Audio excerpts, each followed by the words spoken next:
Close your eyes. This world is not what you think it is. This world is not what you think it is. Close your eyes.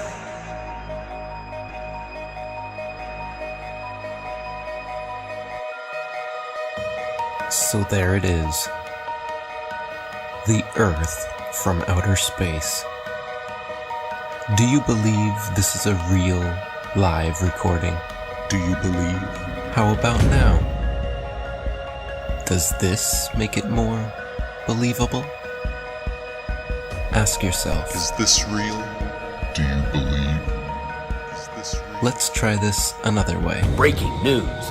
NASA finally did it. They finally did it. They're finally live streaming the Earth spinning from outer space. The world is celebrating. This one will go down in history. Convinced? Well, if you didn't fall for that, then why would you fall for this? Maybe you just never paid attention. When you do pay attention, you start to notice things. Are you paying attention?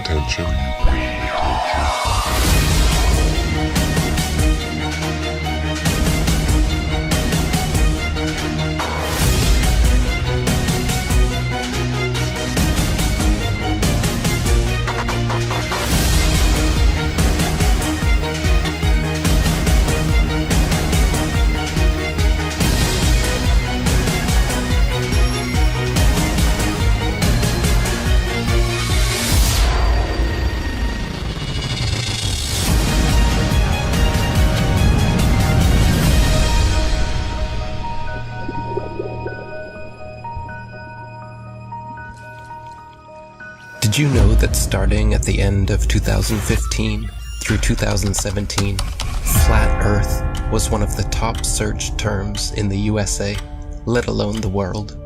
While most of you were falling for the political charades, the rest of us were trying to discover the true nature about our world. Even Google mentioned it during their commercial. Do you remember this? Why would Google be promoting this? As a joke? As a joke? No. We know why. They were panicking.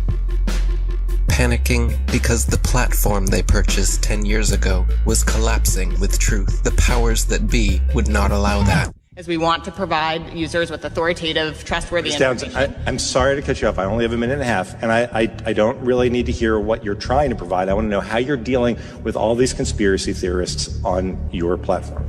So the first way is by demoting low-quality content and promoting more authoritative content, and the second is by providing more transparency for users. So we're introducing boxes that provide factual information at the top of results that have shown themselves to turn up a lot of information that is counterfactual, such as searching for the Earth is flat on YouTube, where you see a lot of... Your response is to put a box saying, nope, the Earth is not flat.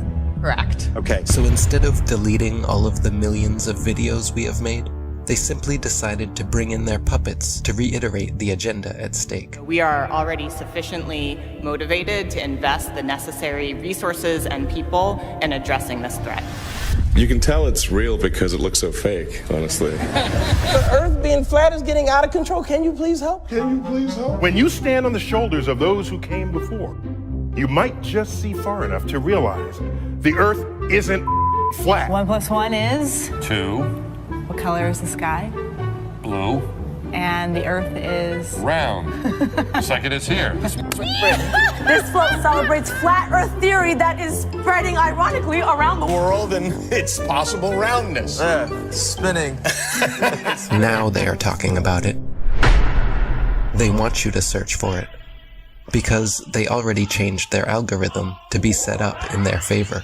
What is this trash? None of this tells you our side of the story. These are all videos they put together, so you can watch and learn nothing.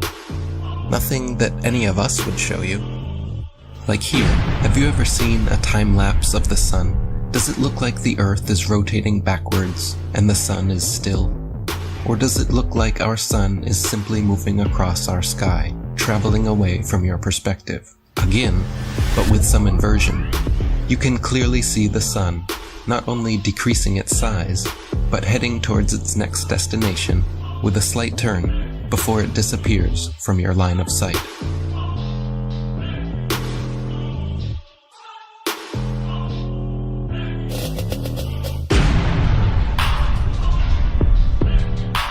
While Google would make sure when you type in flat Earth that nothing like this would ever pop up, many agree the science regarding our sun is far from settled.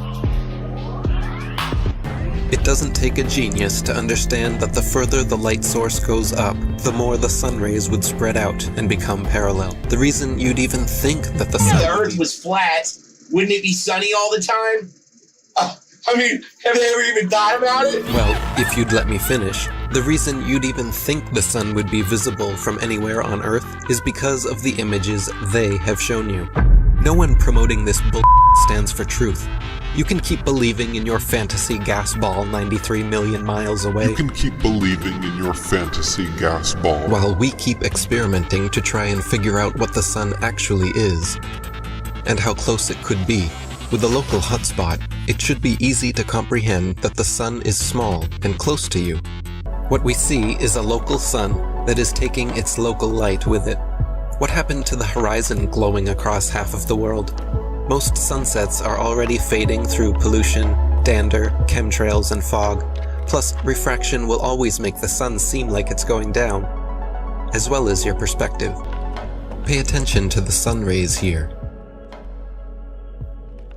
This alone proves our local sun, and so do these shadows. So what about the moon? We all witness the moon only illuminating the local clouds around it. That is because it is also a local light, but one with opposite effects from the sun. As we can all agree, shade from the sun is cooler than direct sunlight. But did you know the moon's shade is actually warmer than direct moonlight? The moon produces cold light, something the science priests must have forgotten to teach us all about in school. Not only that, but at times we can see stars through the moon, proving it is not some solid rock 238,900 miles away.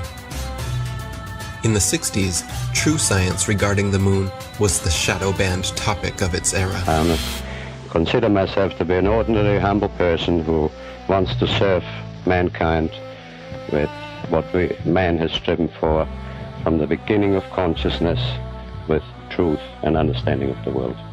Well, now, one thing, you have a theory about the moon, and we expect to be able to get observable facts about the moon fairly soon. What is your theory? Well, it is by now rather more than a theory.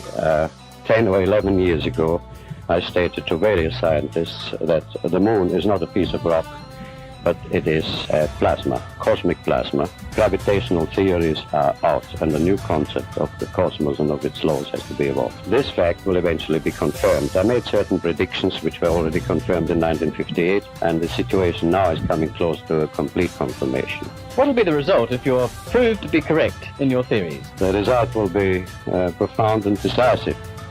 Because if the moon is a plasma, no man will ever land on it. But the Americans and Russians are thinking of landing men on it. Well, that will never happen.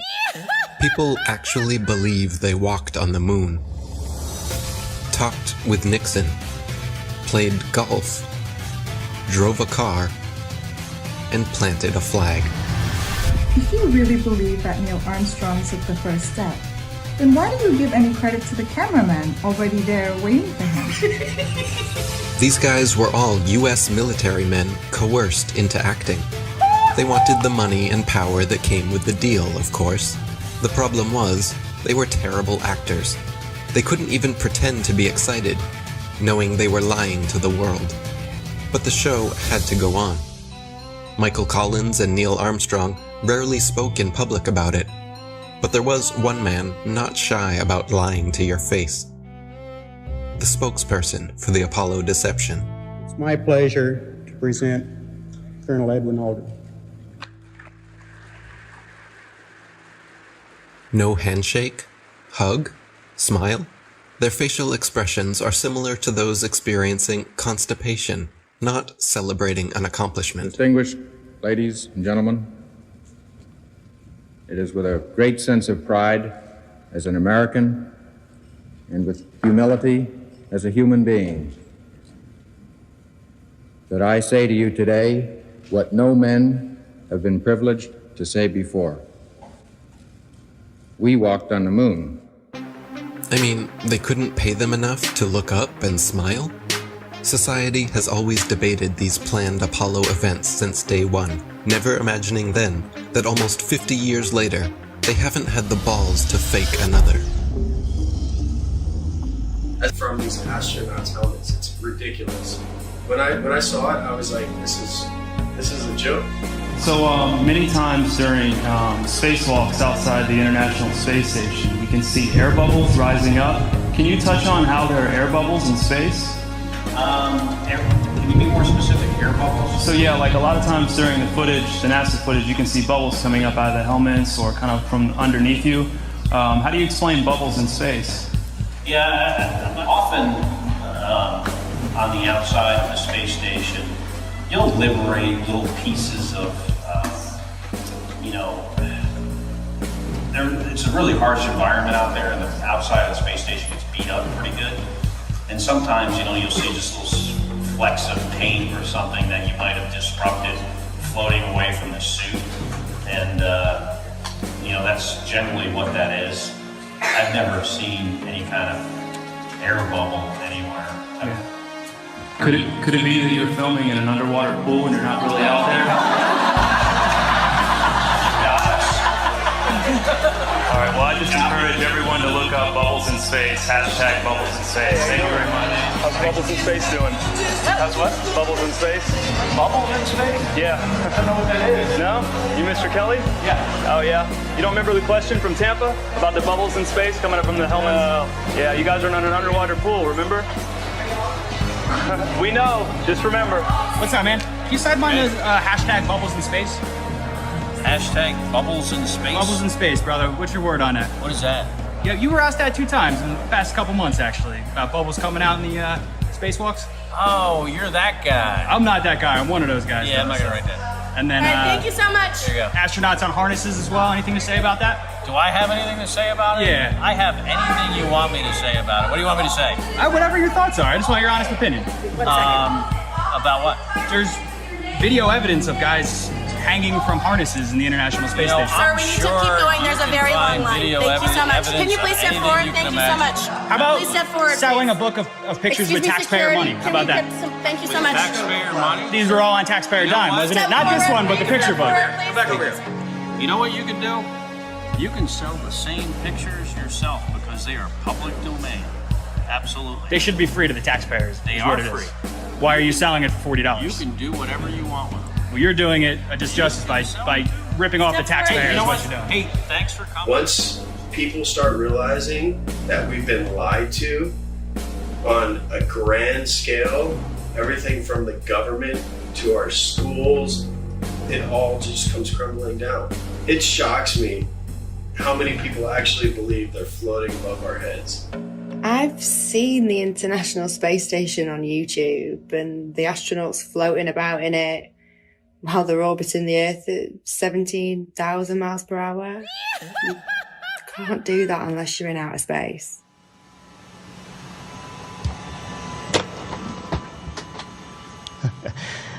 Practice makes perfect. Give me another It's week. as simple as using a zero-G plane and strapping a harness to their belt. Then, just like Batman movies, they remove the wires using a computer. At times, the manipulation reveals itself. Green screen and blue screen technology cannot always be flawless. How can you keep denying this trickery? Here we see Europe's space agency at NASA's studios using a blue screen with grids. This technology has been used for decades. It works best for 3D and live manipulation. It's funny. Once NASA was caught red-handed, they produced a couple of senseless videos 8 months later, trying to pretend like they always use them for science experiments, knowing damn well it was too late. Why do clowns defend them? There is no chance you could remove the background. These people lie to your face in the hope that you will not do your own research. NASA knows that most are too lazy to dig through its massive rabbit hole. Yet, in the meantime, they just love to rub it in your face. Take a journey with me deep inside the rabbit hole. Wake up, my friends, there's some things that you have to know. Everything you ever thought you knew, it has to go.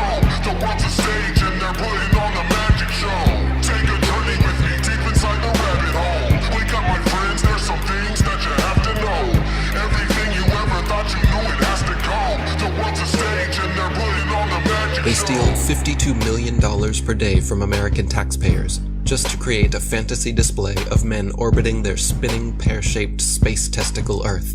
Their green screens are awful. When they are live and something glitches, their reactions are always priceless. I'm not sure why you globeheads keep defending all of this. Are you waiting on NASA to finally come forward?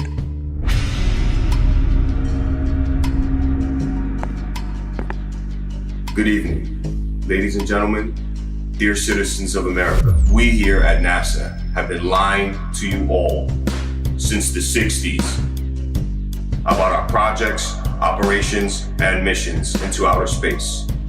We have never been higher than lower Earth orbit.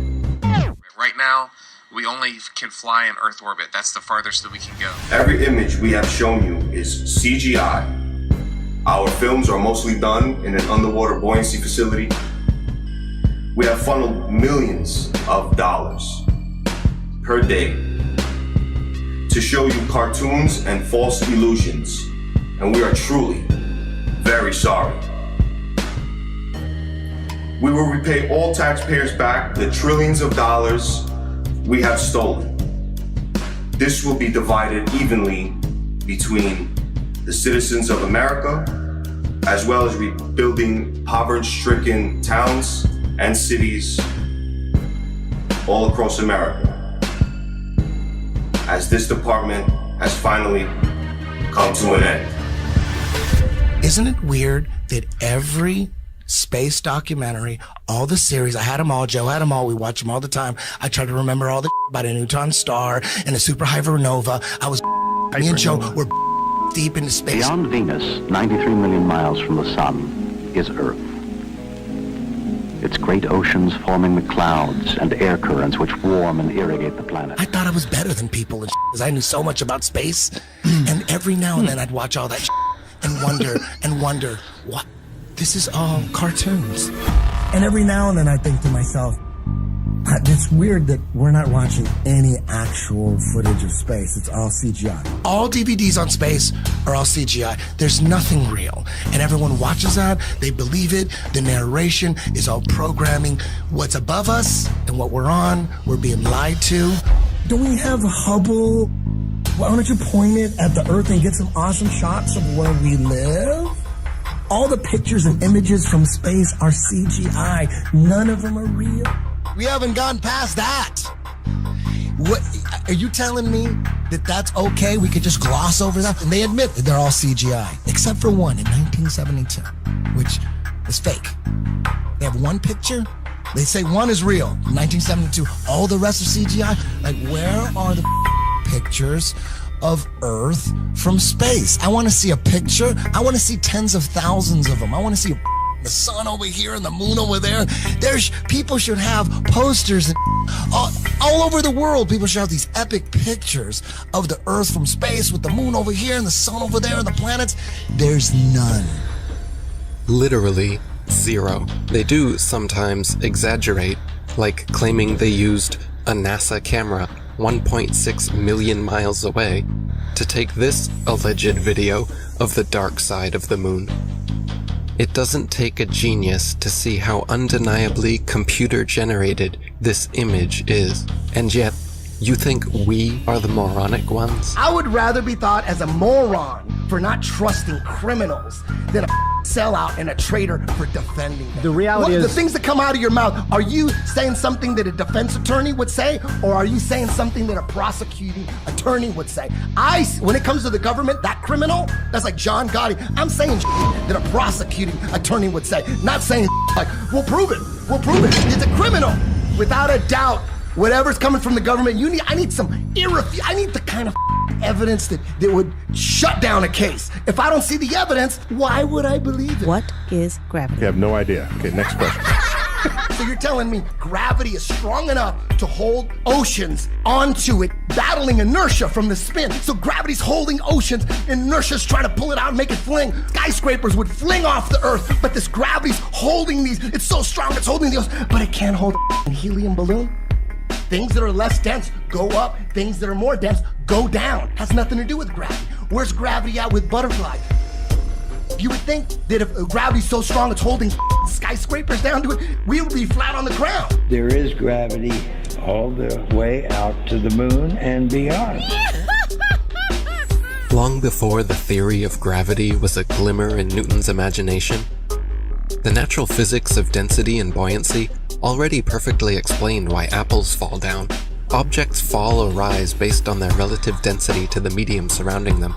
Apples fall because they are denser than the air, while helium balloons rise because they are lighter. No gravity necessary. This is why raindrops fall down through the air and air bubbles rise up through water. Everything seeks its relative density and rises or falls until settling accordingly.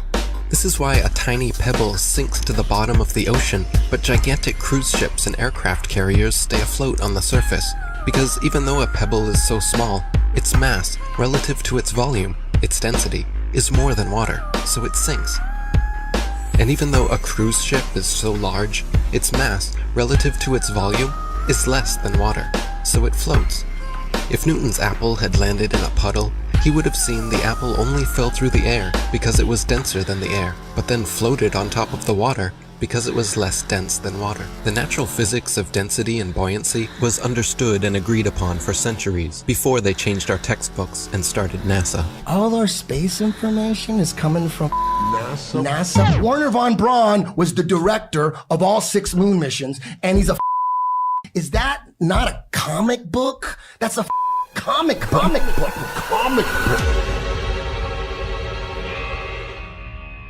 My fellow Nanos, I am sorry to say I am leaving you to join the elite. Operation Paperclip. In the United States of America. Operation Paperclip. My people in Germany, all they want is freedom and peace. We want to welcome you to the US of A. We must divert their attention. I'm going to make so much money. It's crazy. To brainwash a nation, we will need animation. I want to bring my technology of airplane models. I want to work with Walt. I want to see the best people. We need to get the indoctrination started. If people believe an airplane can go to the moon, we might be able to do it. To brainwash a nation, I will need help. We will need animation. Please bring in help. United States of America. And action. Oh, geez, who hired these guys? Jesus Christ, these guys can't act. They fall for it. The people will fall for it. The people must know. And the heavens declare the glory of God and his firmament. Showeth his handiwork. The people must know.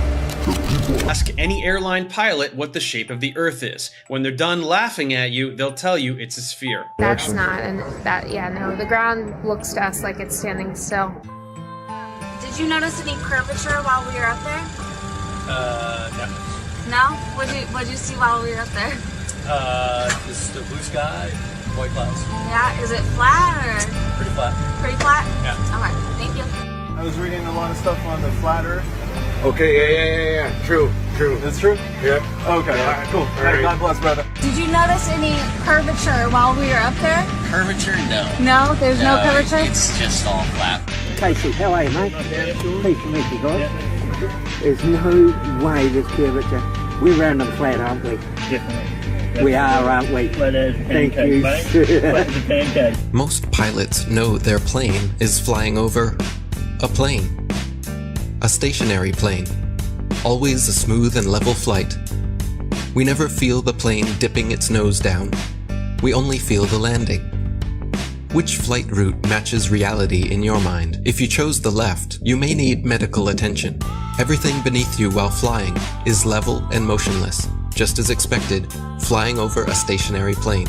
Sometimes it's hard to see far ahead of you, but other times... You could probably see the Rockies from Kansas. Wow. But here it's a clear day, but if it's smoky or hazy, obviously we can't see much. The world is so generous in its beauty, and you do your best to take pictures of it. It's just flat and gorgeous. Silly actor not, you took the words right out of my mouth. Earth is flat and gorgeous, but they trick you to believe something else. Not every pilot instantly connects the dots and keeps quiet. Sometimes it can hit them 25 years later. Australië. En dat is, want dit behoudt zijn stand, dus dit blijft blauw en dit blijft grijs. Het is niet zo dat we opeens omklappen de verkeerde kant op. En dit was voor mij dat ik dacht, oh man. Waarom heb ik dat nooit eerder gezien na 25 jaar in de cockpit? Dus zo geïndoctrineerd zijn we dus allemaal. Ja, het is gewoon heel vervelend. Het is gewoon heel vervelend. Dat je daar al die jaren naar hebt gekeken en dat het kwartje nooit is gevallen. En ook zeg maar, toen ik eenmaal wist dat de aarde plat is, dat je naar buiten kijkt en dat je denkt, waarom heb ik nooit gezien hoe plat het eigenlijk is? Better late than never. Most pilots may have skipped over their training manuals. In their Flight Dynamics Summary, Section 112 explains all you'll need to know about what you're flying over. Heck, the military knows the same thing. NASA admits it as well. In tons of documents available to the public. They just assumed nobody would pay attention. This comes from the Army Research Laboratory. This one's from the CIA. There's another one from NASA. This report documents the definitions of linear aircraft model for the rigid aircraft of consistent mass flying over a flat, non-rotating Earth. This comes right from our own government. Now I have available 44 documents. Who do I give them to, sir? You can go to the city clerk, please. Which is this person here. So what I want is a law that's passed that we can't teach anything about the flow of it. We have to teach the truth of how things are. From the documents to the imagery, they are not flying around a curve heading to outer space. They are flying over a stationary, flat plane. Stop falling for the illusions. Every rocket goes up and then levels out. Most of NASA's rockets launch from Florida and head towards the Bermuda Triangle. Well, besides the occasional... They're not shy about showing the truth in plain sight. 125 alleged miles up, and they show you our level horizon with a local sun. Then quickly switch cameras to their fisheye lens, as if that didn't just happen. You have to pick one. You can't have both. Looks as if their cameras go about as high as most hot air balloons do before they burst. Who do they think they're fooling? But let me guess. You saw the curvature in the images from satellites. The thousands of magical orbiting aluminum tin cans floating in space. It's all animation and games until one comes crashing down on your squad.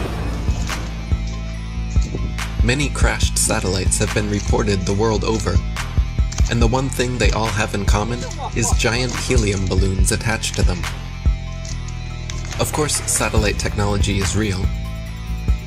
We get our weather information, communication equipment, and even some internet service from them. Look up Google Loon, for example. It's not that they wouldn't use the magical floating satellites if they could, it's that they don't physically exist, nor does the globe. They have been sending these up one at a time since it all began. I will allow them to explain it. And he got a patent on that in 1950. And those early balloons were so large, they didn't have any way to launch them, except they actually launched them from aircraft carriers. Modern scientific ballooning was born. It was also the genesis for NASA's newly developed super pressure balloon. The reason for super pressure ballooning is they have absolutely stable altitude, day, night, and it doesn't matter how cold the atmosphere is. They are sealed. So your shape is always the same, you always displace the same amount of air, and therefore you have the same amount of buoyancy all the time. This day-to-night altitude stability allows superpressure balloons and the sun. Hi, I'm Matt, and this is NASA Now. NASA's been using balloons for science research for over 30 years. The exploration that can be done on balloons is continuing to grow. The standard balloon that I fly is about 660 feet long when it's made. So when it's inflated, it's over 400 feet tall by 440 feet wide. Think of a dome stadium. That's how big my balloons are. So let me get this straight. It is now public knowledge that they send up satellites on massive helium-filled balloons. As you should know, NASA is the largest consumer of helium in the world, for obvious reasons. But the issue with society is that they never critically think. Just think for a second here. If these are sent up to provide the world with all of the important information we need, and I'm sure the entire process is expensive and difficult to accomplish, then please explain to me what in the flat world do these pathetic animations do for you? Do they make you happy inside?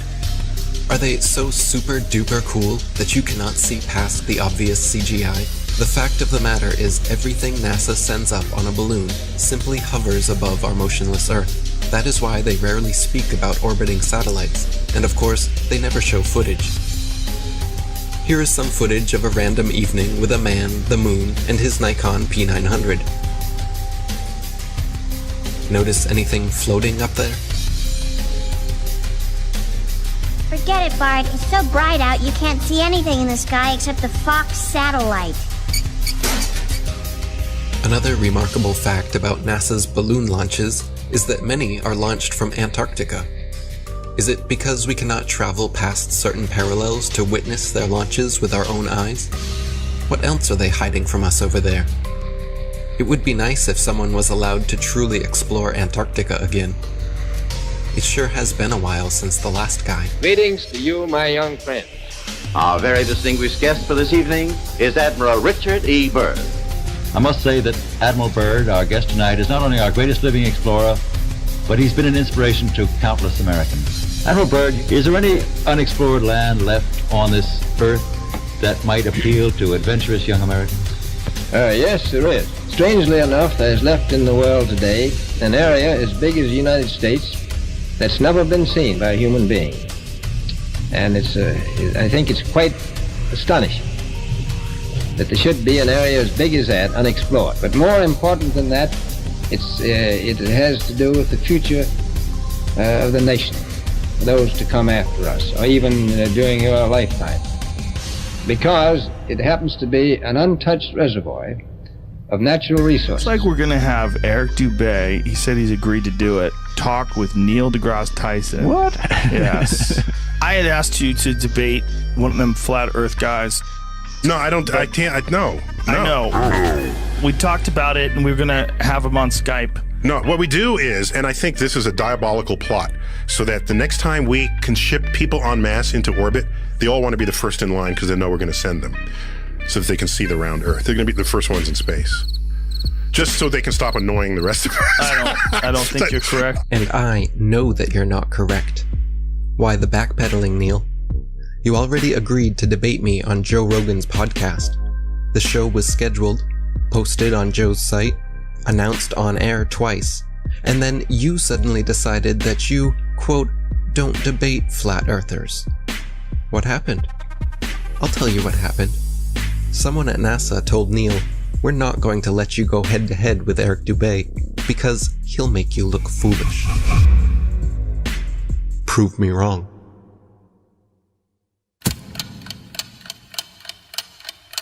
Turn off the bass, turn off the treble. Let me hear you say that it's flat and level. Turn off the bass, turn off the treble. Let me hear you say that it's flat and level. Let me hear you say. Let me hear you say, let me hear you say that it's flat and level. Horizon everywhere. Are you listening to me, Neil? Or were you looking at the woman in the red dress? Eric Dubé is the truth. Sean Hibbler, he's a legend. Nobody could make a documentary as good as Sean Hibbler.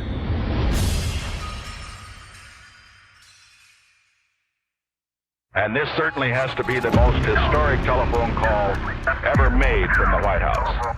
Challenger, only seconds after leaving the launch pad, according to NASA, has exploded. It just has the same seats that a normal car has. It's just literally a normal car in space. And we're going back to the moon, back to the future, and this time, back to stay. I should tell you that the first mission is scheduled to land on Mars on July the 4th, 1997. We will undertake extended human missions to the moon as early as 2015. We launched a new spacecraft as part of a re-energized space program that will send American astronauts to Mars. We will not only plant our flag and leave our footprint for an eventual mission to Mars. What you're seeing here is a mirage. It is Photoshop, but it's has to be. 5, 4, 3, 2, 1.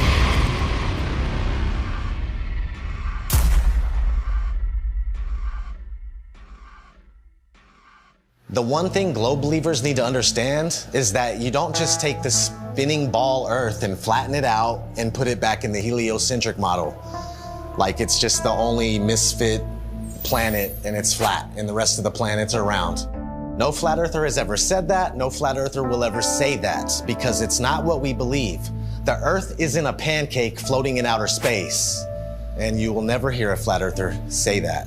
And if you would ever actually take the time to study it for yourself or hear a flat earther through, then you would find that it's much different and things would actually make more sense. They've got the narrative control to where anyone that goes to search for this, they're going to see pancakes floating up in space, you know, and it turns people away. Or they see a snow globe out in the middle of space with water falling off the sides, and they're like, what is this? It turns them away. The mainstream agenda was to push their false narrative, all these hit pieces on flat Earth. 2016, 2017, that was pretty much the end of the YouTube era, where we could actually find real evidence, real, content. Any search engine, the algorithms are suited to their favor. You're going to see all the hit pieces. You're going to see all the stuff that's there to debunk flat Earth. So it's just, it's almost impossible to get the real information. YouTube played their part in it, and not just cherry picking which videos they wanted to show, but deciding whether or not they wanted you to subscribe to somebody. So on several occasions and with several different content creators, I'd press the subscribe button to then find out several days or several weeks later that I couldn't find that content creator, assuming they'd either been deleted or they'd been censored beyond belief. And of course they had been, because my subscription that was previously made was no longer there. And I know that I hadn't unsubscribed to anybody. And then resubscribing, you'd find again that down the line that the same things reoccurred. There's a major campaign by Google and YouTube and all of these corporate lying companies to discredit the flat Earth. Why do they have that disclaimer under every video dealing with the topic of flat Earth, that it is an archaic, antiquated, outdated model that the ancients used to believe in? Of course, the ancients were stupid. They didn't know how to build Gothic cathedrals, and they didn't know how to build cities and pyramids. The problem is, people that think that flat Earth is stupid think flat Earth is stupid because they're thinking of a stupid flat Earth. And they ridicule and make fun of flat earthers. It's absolutely ridiculous. Since 2015, the content providers for flat Earth have had a living hell. We have been ridiculed, we have been trolled, we have been censored beyond belief by YouTube.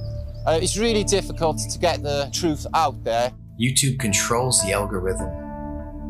Who owns YouTube? Google. These are these big corporations that came in and said, the flat Earth is getting way too big. People are finding this out. We don't want them to find this out. This will just completely destroy our agenda that we've worked so hard for. We're losing it because of our own technology that we created. So they had to get involved. Withholding information and knowledge is a form of control. Now, for new people coming into the subject, if you research flat Earth, the Google analytic will give you government hate propaganda against the flat Earth truth. If you go to Google and try to find anything flat Earth related, then the first thing that's going to pop up is the Flat Earth Society. And that is something that has absolutely nothing to do with this movement. In fact, it's a completely made-up organisation in order to deter anybody looking for some sort of truth. So that you'd first of all get to that page, you'd see these ridiculous accusations and this spinning disc illusion that's going upwards in space that I can assure you nobody believes in. If the globe model was as strong as they claim to be, then there wouldn't be so much concern with anybody talking about a stationary Earth model. Now, everything's fine in court until somebody walks in with a load of shit on you. Everything's fine until somebody out there has evidence that's going to prove you guilty. And that's when you start acting suspicious. That's when you start panicking. That's when you start putting damage control out there, which is inevitably what these bots are, what these trolls are on social media, and of course, the algorithms. This is just a new lie that was started in the 20s, and even before then, they weren't really teaching anything about the world and where we were. It was just common knowledge. One of the main arguments that globe believers come at you with is we've known for 2,000 years. Aristophanes figured it out with his sticks and shadows. Well, Aristophanes may or may not have been a real mathematician. He figured out the shape of the Earth. That would have made him the Michael Jordan of mathematicians, but nobody ever mentioned him in a book until the mid-1900s. What's crazy is I've talked to some elderly people and they've told me that back in their day when they were in school, they didn't even learn about people like Copernicus or Galileo. Everything's up for grabs at this point. People like Christopher Columbus and any other figure in history could be totally false or created just for some sort of agenda. This is everywhere. We found somebody in Croatia. They said they were teaching flat Earth through the 1930s. Most people think that this flat Earth versus globe Earth has been going back and forth for thousands of years. No, it has not. This is a brand new deception. They come up with these stories, these fictional stories, fictional characters, to reinforce that we live on a ball. All of our globe provers, Galileo, Aristophanes, Copernicus, the pictures of them show that they're Masons, but I contend that we don't even know if they're real. All of our history is a lie. I've met people that said that they were taught flat Earth in the early 1960s in school. They were taught flat Earth and globe Earth, and then it kind of just went away. I interviewed Ruth, a 102-year-old woman, back in February of 2020, and she was taught flat Earth in public school in Connecticut. Tell me your name. Ruth Heath. Ruth, and how old are you today? 102. 102. So you were born in 1918. 1918. And we were just talking, and I asked you what shape the Earth is, and what did you say? What were you taught in school in elementary school? I was taught in school that the Earth was flat. Where did you go to school? Elementary school? I went to Sprugeland School in Hamden, Connecticut. So how does it make you feel to realize that you were right as a kid? It makes me feel better. It does make you feel better, right? Oh, it makes me feel alive. Oh my God, that is so true. My whole life, I believe, what I was taught. And then when I discovered the flat Earth, you feel better about it. Because we are the center of creation. That's right. We are important. That's right. We are here. We are God's children. And when all the problems that are happening in this world today. I'll give you some good news. A lot of the problems that they report on the news aren't even real. That's right.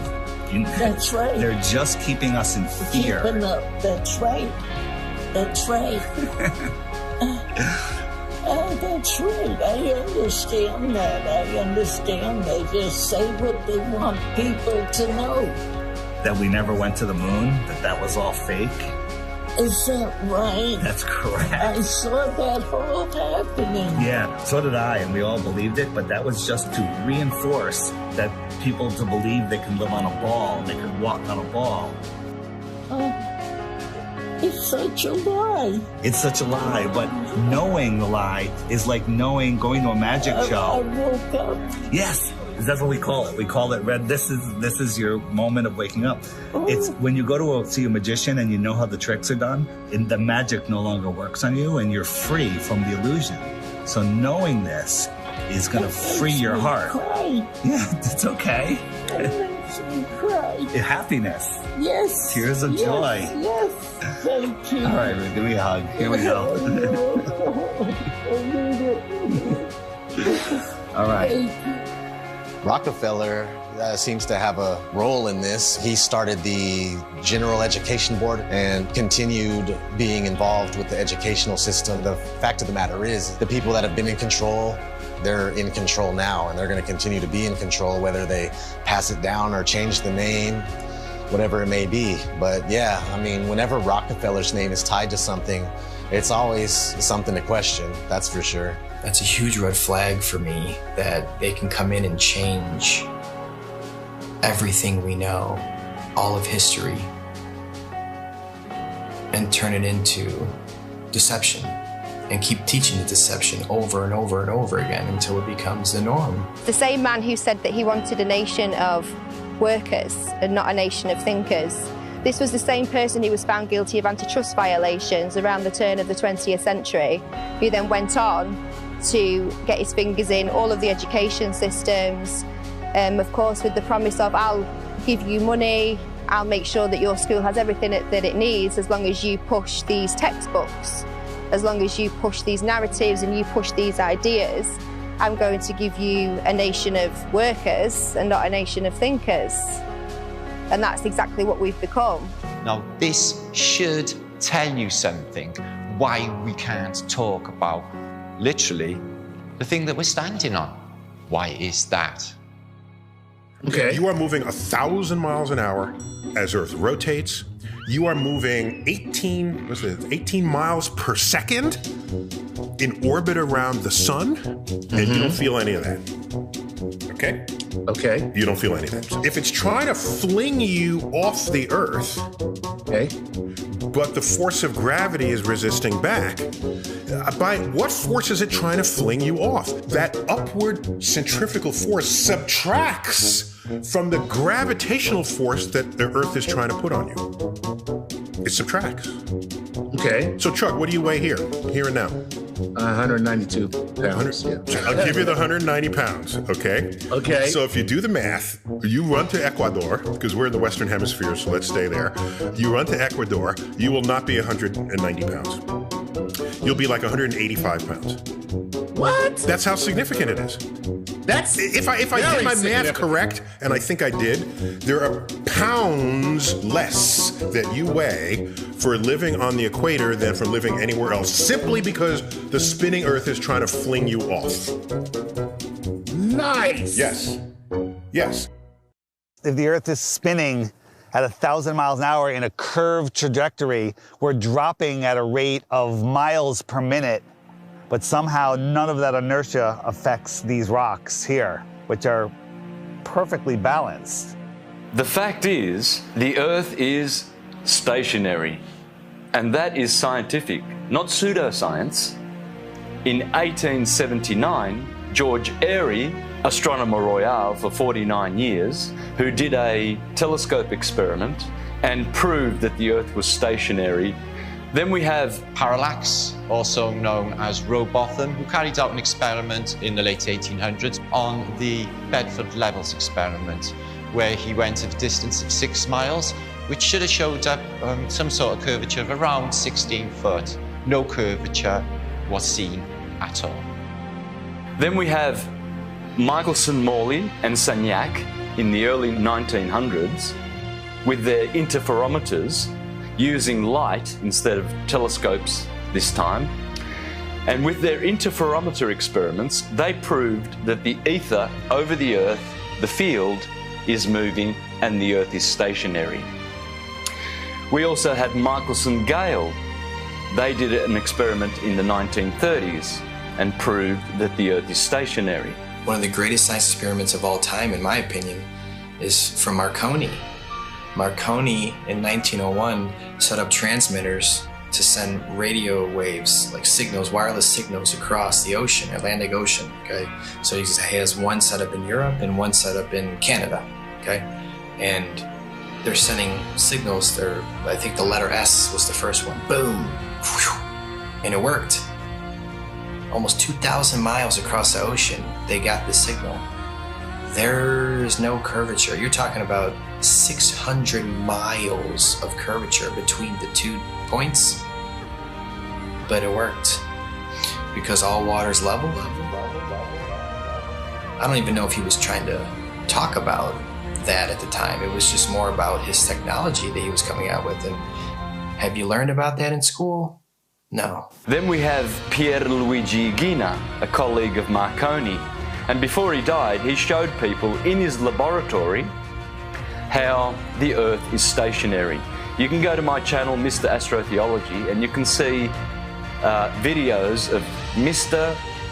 Pierluigi Ghina proving in his laboratory with strobe lights how you can prove quite easily that the Earth is stationary. Every scientific experiment throughout time looking for axial rotation or curvature has proven the opposite. They don't teach this in schools. any observation. When you go outside on a calm morning, you can see a perfectly glass lake. And your senses will tell you that, nothing is moving.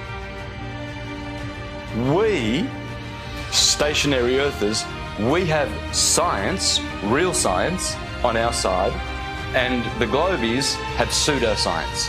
In fact, all they have is Einstein saying, I have come to believe that no optical experiment can prove that the Earth is moving. And yet, the Earth is moving. Science! Yeah, Albert Einstein. I always recommend people go watch Albert Einstein in his interviews. He's reading cue cards. He's reading notes that someone handed him, kind of like people on TV nowadays. There is no optical experiment ever been conducted that can prove that the Earth is moving. We have technology that is outrunning their lies. Now we have time-lapse. Ooh, imagine that. We have time-lapse where we can point at the sky and year after year, day after day, hour after hour, the sky's spinning.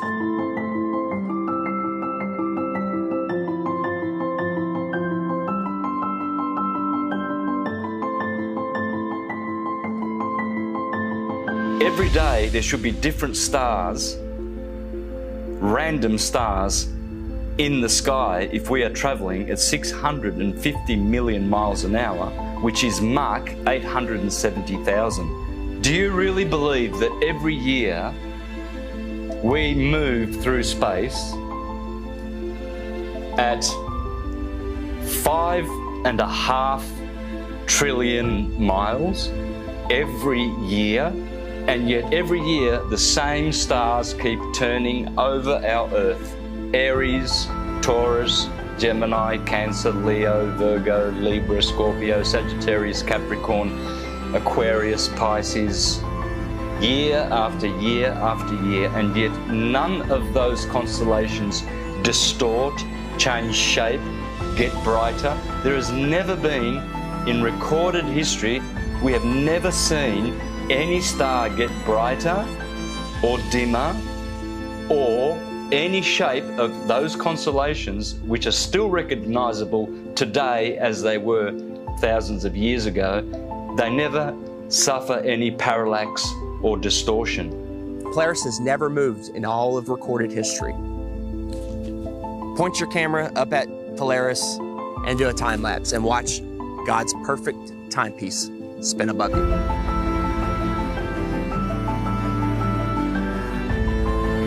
And we move 5,694,000,000 miles through space every year.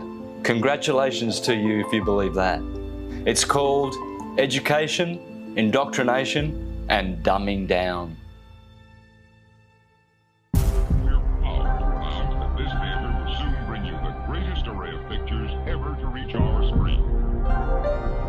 If you look back in history, you got Universal, their company. They started off with a logo with a globe in it, but it wasn't until like the 1920s that they actually had the motion one where it was a spinning globe. And they actually had an airplane in the early ones, like leaving a chemtrail that said Universal, which is kind of funny. Nobody has been high enough to even see what it looked like. They were definitely trying to instill the image of a globe in people's heads because obviously early on in the movie industry, they were one of the most popular companies to make movies, so people were going to the theater and seeing this globe. So they're showing you a globe before every single movie to program your mind. They were showing this globe before they even went up there to see what it was. I think the first man ever to go up and check is Picard going up there. I mean, that's a story we're not taught in school. From the practical point of view, Professor Picard's experiment is of the highest possible importance.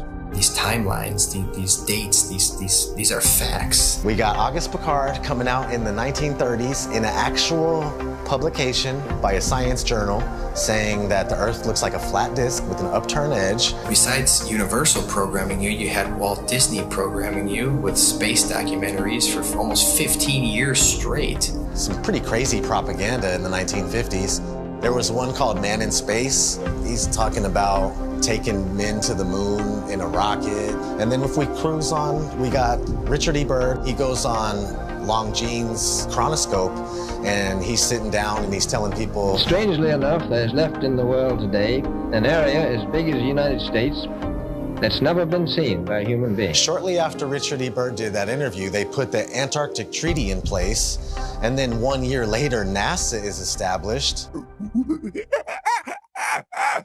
Almost 0 hour at Cape Canaveral, and enlarged 16mm pictures show a monkey specially trained and conditioned for voyaging in space. 2 monkeys had been selected for the job. They called them Abel and Baker, A and B, of course. In fact, the monkeys came down safely near Antigua. Reported none the worse, after blazing the trail for human space travel.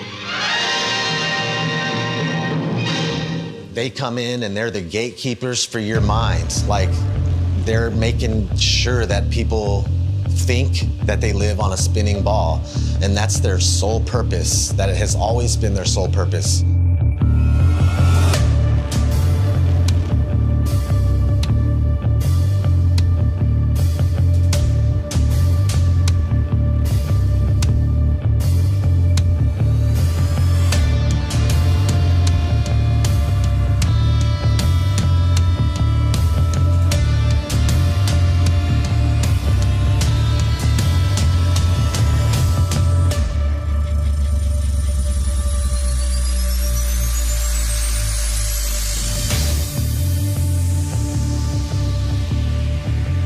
That is the magic of engineering. I would wear a mask on my face in a nanosecond, but unfortunately we lost the technology. It can take days, even weeks, to produce just a single image. The dazzling final results, enough to keep us all dreaming.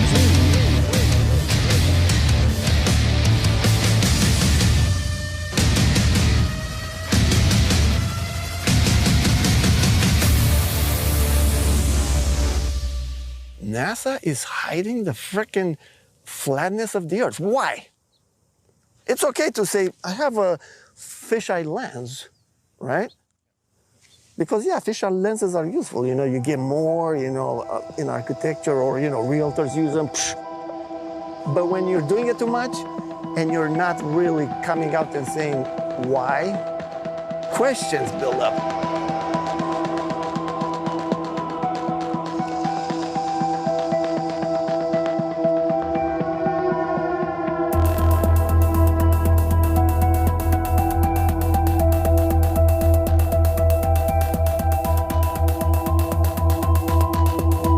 In 1923, a fisheye lens was invented.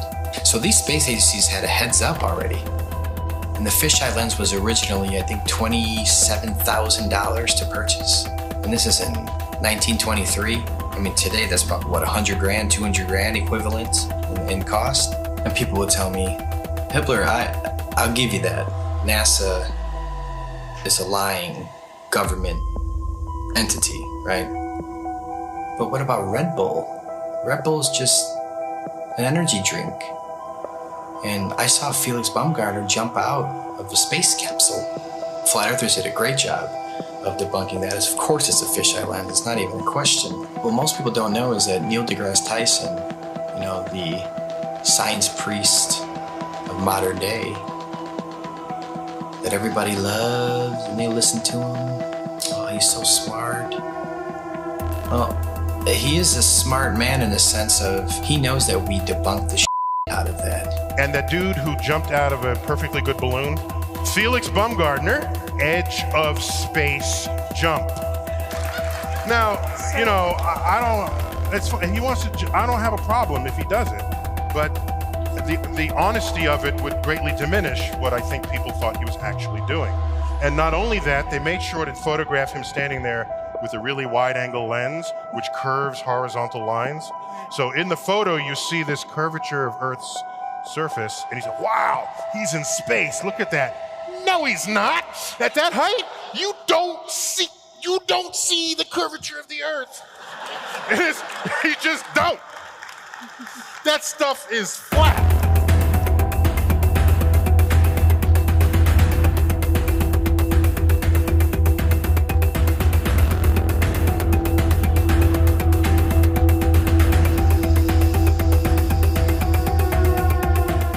so much pressure on Neil deGrasse Tyson to come clean.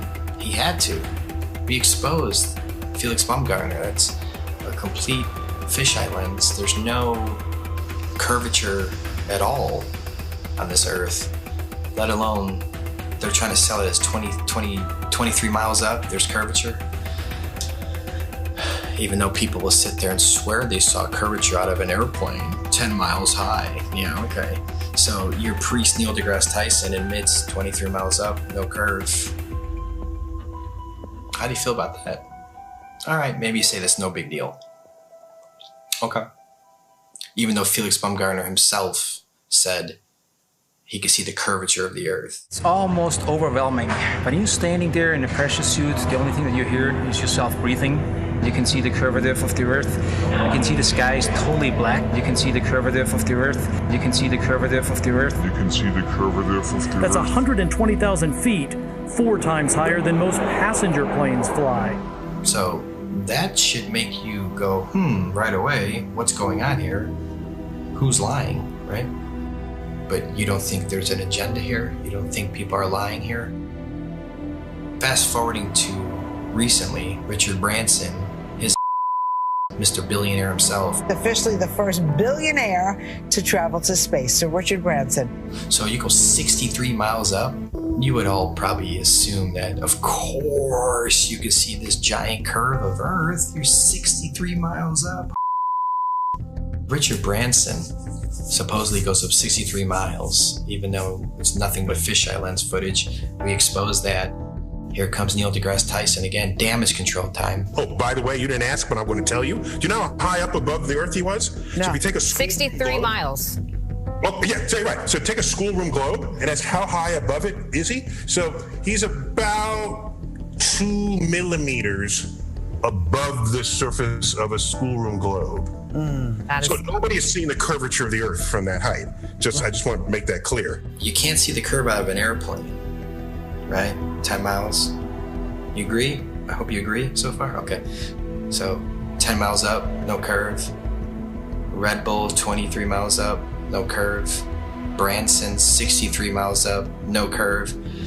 So where is this curve at that you swear by?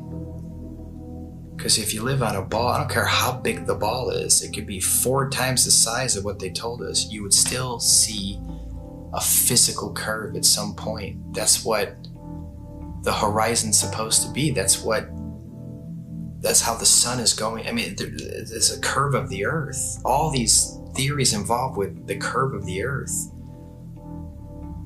get thrown out the window. That's what happens with a new company. All the things that I was patronizing and condescending and going, oh, sloughing off, that's not worthy of me. They rose up to eye level. And I remember saying, boy, the world is flat. I'm looking it in the eye. I see further, I see wider, I see clearer. I settled on near infrared, like some of these cameras can be converted to near infrared, you know? So then I started taking photos, and since I was doing a lot of flying, I started going up, and boom. I was actually amazed to see the incredible flatness that you get from high altitude. Everywhere I looked, there was like clues that the Earth is flat. And I was like, this is blowing my mind.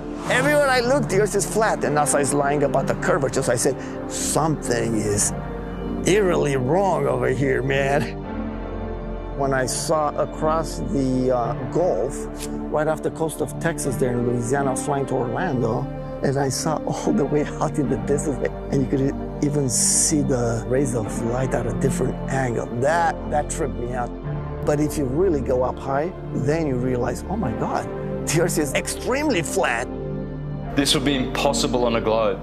There is no 8 inches per mile square. Equation for curvature of 8 inches per mile squared has been debunked over and over again. The flat earthers with their P900s and their P1000 cameras are constantly seeing things way off beyond the supposed curvature of Earth. In fact, many tests have been done with lasers, cameras, filming mountain ranges 300, 400, 500, 600, 700 miles into the horizon which are visible and shouldn't be visible if we were living on a globe. This is how much distance he covered with his camera, and he could see from here the Rocky Mountains.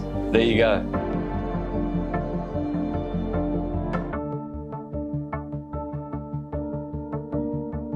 There is no 8 inches per mile square. There's no way you can see 500 miles on the other side of this ball. There's no buildings that are curving backwards. If point A to point B, you're on a ball, you know, they're not gonna be flat up and down like on our flat Earth. They're gonna be like this.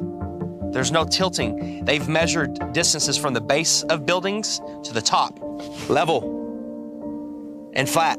People look out at the ocean and you see ships and stuff, and it appears like these ships and boats, they go down, and that is a huge factor as to why people think the Earth is round. If you look at the ocean or a lake, it looks flat. Look at that. Look how straight and flat that horizon is. Looks flat, doesn't it? See, it looks like a table or a board. Now, once in a while, you might see mountains or hills, but those are just like little bumps on what looks like a flat Earth. As ships sail away, they don't disappear all at once. You know, first, the bottom will disappear. See, the bottom of the ship is gone. Now we can see midway up, and then the whole thing disappears. So people realized that the world is curved. I mean, it's a big curve, but it's curved. That's what we call pseudoscience. You could buy a camera now that zooms times 100, and you could zoom in on these ships and boats leaving your view, your human eyeball's view, pull out a camera and zoom in on it, and suddenly you're back. It's on top of a level surface, still cruising. So the limit of your vision is where the sky meets the ground due to perspective. As they come together, that's the limit of your vision. That's called our horizon. The horizon is optical. If you had a super zoom camera, you can zoom in and make this angular size bigger to reveal small objects that you couldn't see. And then when you zoom out, it goes back together and things disappear into the horizon, not over. We see skylines beyond what we're supposed to see. I mean, the visibility from 100, 200, 500 miles away, it debunks the whole 8 inches per mile squared. Photogrammetry, I think, is one of the best way to convince yourself. You do multiple images of the ground, and then you put it in a software, and you realize how flat it is. You're seeing it yourself. It's your data. Nobody's lying to you. You've taken the data yourself. It's not Jay Tolan that's trying to, you know, troll you. Like some people, they're like, he's trolling people, man. And it's not SpaceX or NASA doing it either. It's yourself. Yeah, it's yourself. You're doing your own experiment. Many times when you're looking out over water, there's waves. Well, those waves will block entire city skylines. If this was a wave right near me, if my face was a city skyline, it blocks just the bottom. But if that wave was closer to you, it blocks much more of it. It's all perspective. And I thought I wasn't going to get anything that would beat this until I found this photo from Grandmere State Park. This is from Joshua Nowicki. And what you're seeing here is a mirage. Typically, we would not be able to see this. This image would be viewable from much, much higher in the sky, up in space. The story has been one of the most viewed stories on our website ever. They say my explanation is a cover-up. A cover-up to their belief that this picture is proof the Earth is flat. The one goal I had was to prove that what people are seeing from the other side of Lake Michigan is not a mirage, that they are actually seeing the city. What do you think, Steve? I think it's amazing, dude. It certainly did. It's not a mirage, I can tell you that. No. Our focal point was the Sears Tower, Which is also known as the Willis Tower, right? Yes, the Willis Tower. The Willis Tower, and we can see it the entire time. We can see it the entire time.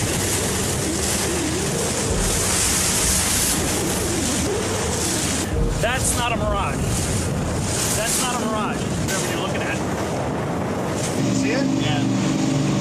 That's that. You see that bridge? It's not a mirage. That's the roof right I was shocked to find out that there are a number of people that believe the Earth is still flat, and that to them, this is actually proof that the Earth is flat. One person just questioned me and asking me for a retraction of the articles and lies. A lot of people try and kind of be nice about it. Well, are you sure you did it right? And then they send me links that the Earth is flat. And some are just pretty straightforward about it. And they title replies calling me a deceiver and that I should check my degree or quit telling lies on television. It got me questioning a lot of things. Were my calculations right? No. You can obviously see Chicago from that far away. It really is the Chicago skyline.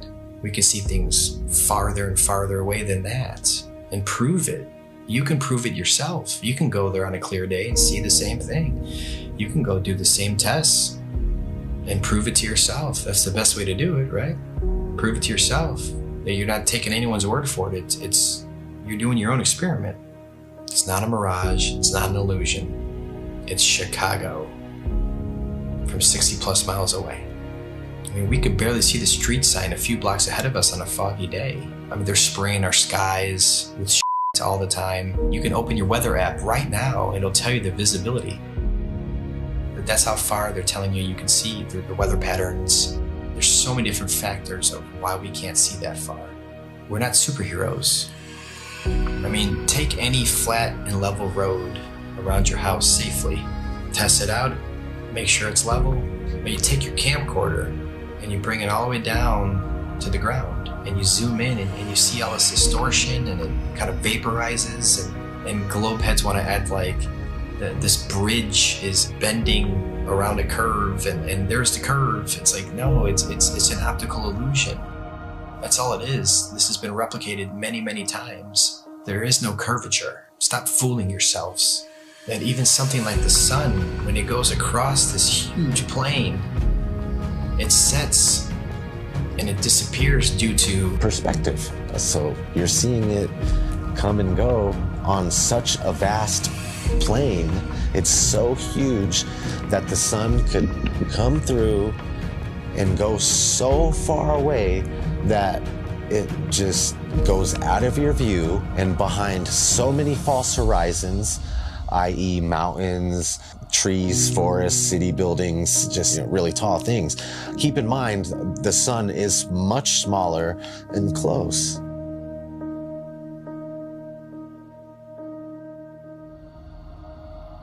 Water. It's always flat, always level. So starting at the northernmost point, as far as I can get, of Lake Michigan, and then traveling south, you can see that red line here, that the body of Lake Michigan is 574 feet above sea level, and it's level. There's no change in elevation, there's no curve. This cross-section shows what an undisturbed body of water looks like, and that's level. We know that to be true. There's three properties of liquids. They have mass, they take up space, and they always take the shape of their container. The physics of water is to find and maintain level. So if it's in a cup, to this lake behind me, to the seas, to the oceans, that's why I call it sea level, because it's flat and level. No matter who tries to sell you the idea that water's curving over a ball, it's just not happening. That's the #1 proof right there, just water alone. Water alone proves that the Earth is flat, because water always finds and maintains level, period. Water does not curve. In its temporary state, it's finding its level. Once it hits the ground and finds its level, it remains level. I never even thought of the idea of water maintaining its level, and that alone just like mind-blowing. Like, absolutely, water has to maintain its level. Like, it's always, if it's calm and there's nothing going on, you know, you look at a lake, it's just chill and flat. It has to be. It can't curve. There's nothing you can say or do to ever show water bending or curving. Water needs to be contained. No matter what you do, it's going to remain level. The flat Earth proves beyond a shadow of a doubt the existence of intelligent design, a creator. And we are all important in the center of the universe. Yes, it is absolutely imperative that we know that there is a creator, that The sun, moon, and stars revolve around us, that we have a purpose. We are at the center of the universe. I didn't become a millionaire until I realized I was at the center of the universe. And now I have a purpose. Once you understand that you are at the center of creation, everything changes. And basically, we're unplugging from the matrix. We're unplugging from the heliocentric system. And when you do that, the rulers of this world, you unplug from them. You stop feeding them what they need. They want your fear energy. They want your labor. They want everything from you. And people unknowingly just keep giving it to them. I don't want my children to be lied to, and I don't want my grandchildren to be lied to either. So if this is going to stop, it starts with you and I. You know, they inherit all this stuff. You go to school and they teach you. When I was in grad school, man, I was shocked that most of my classmates were not really interested in learning. They were interested in passing a class. On the one side, tens and tens of scientists proven that the Earth is stationary and we have nothing on the globe's side, so the Earth is stationary. No one thinks how easy it is to do this, and they pulled it off, unfortunately. But we're here now to completely reverse this, and people hate on us from the left and from the right. Everyone hates on us. Like, shut up with your flat earth stuff. It's not important. It's the most important thing. It opens the door for everything else. You want to know the truth? You have to know where you live.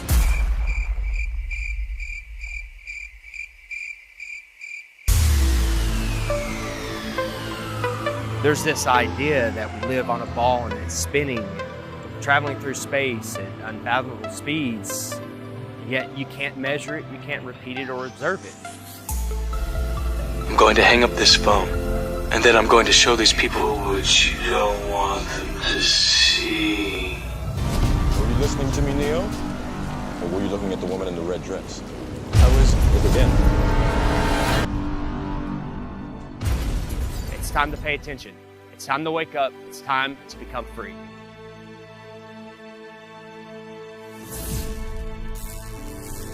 Okay, level with me here. 7, 6. We have main engine start. 4, 3, 2, 1, and liftoff.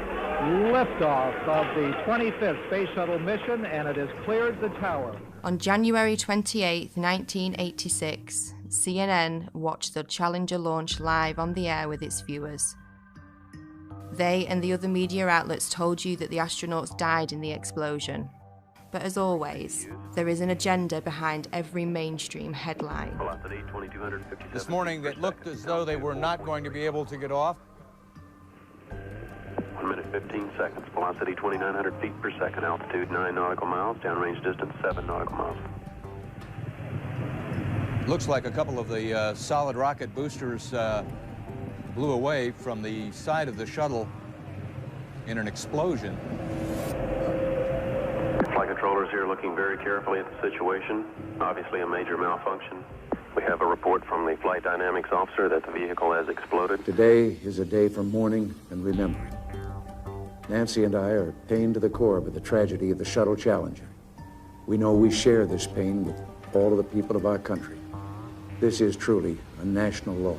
The 7 NASA astronauts supposedly killed in the 1986 Challenger disaster did not die in the explosion and are quietly living out their lives in the US, with many of them hiding in plain sight, using their same names and working at high levels in the same fields they worked in before the disaster, according to explosive evidence uncovered by investigators. We've located 6 out of 7 of them.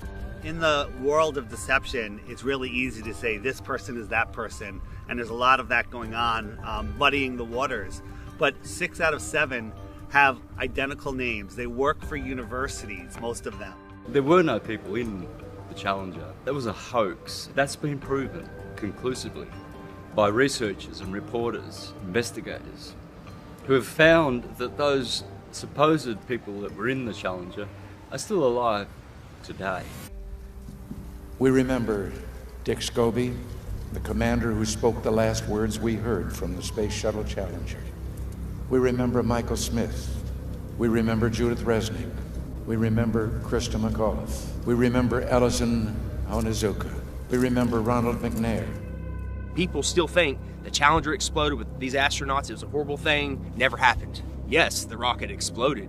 There was no one on board. So imagine you're at the launch of the Challenger. This is a historic moment and it blows up in midair. Whether you are personally related to somebody on there or don't know anybody, you're gonna be a mess. This is an emotional, incredible scene. And CNN was reporting and they told the cameraman, let's get a live shot of Krista's parents. And when they zoomed in on them, they were giggling, they were laughing, they were smiling. I don't know how you can put a smile on someone's face even if you told them the funniest joke in the world at that very moment.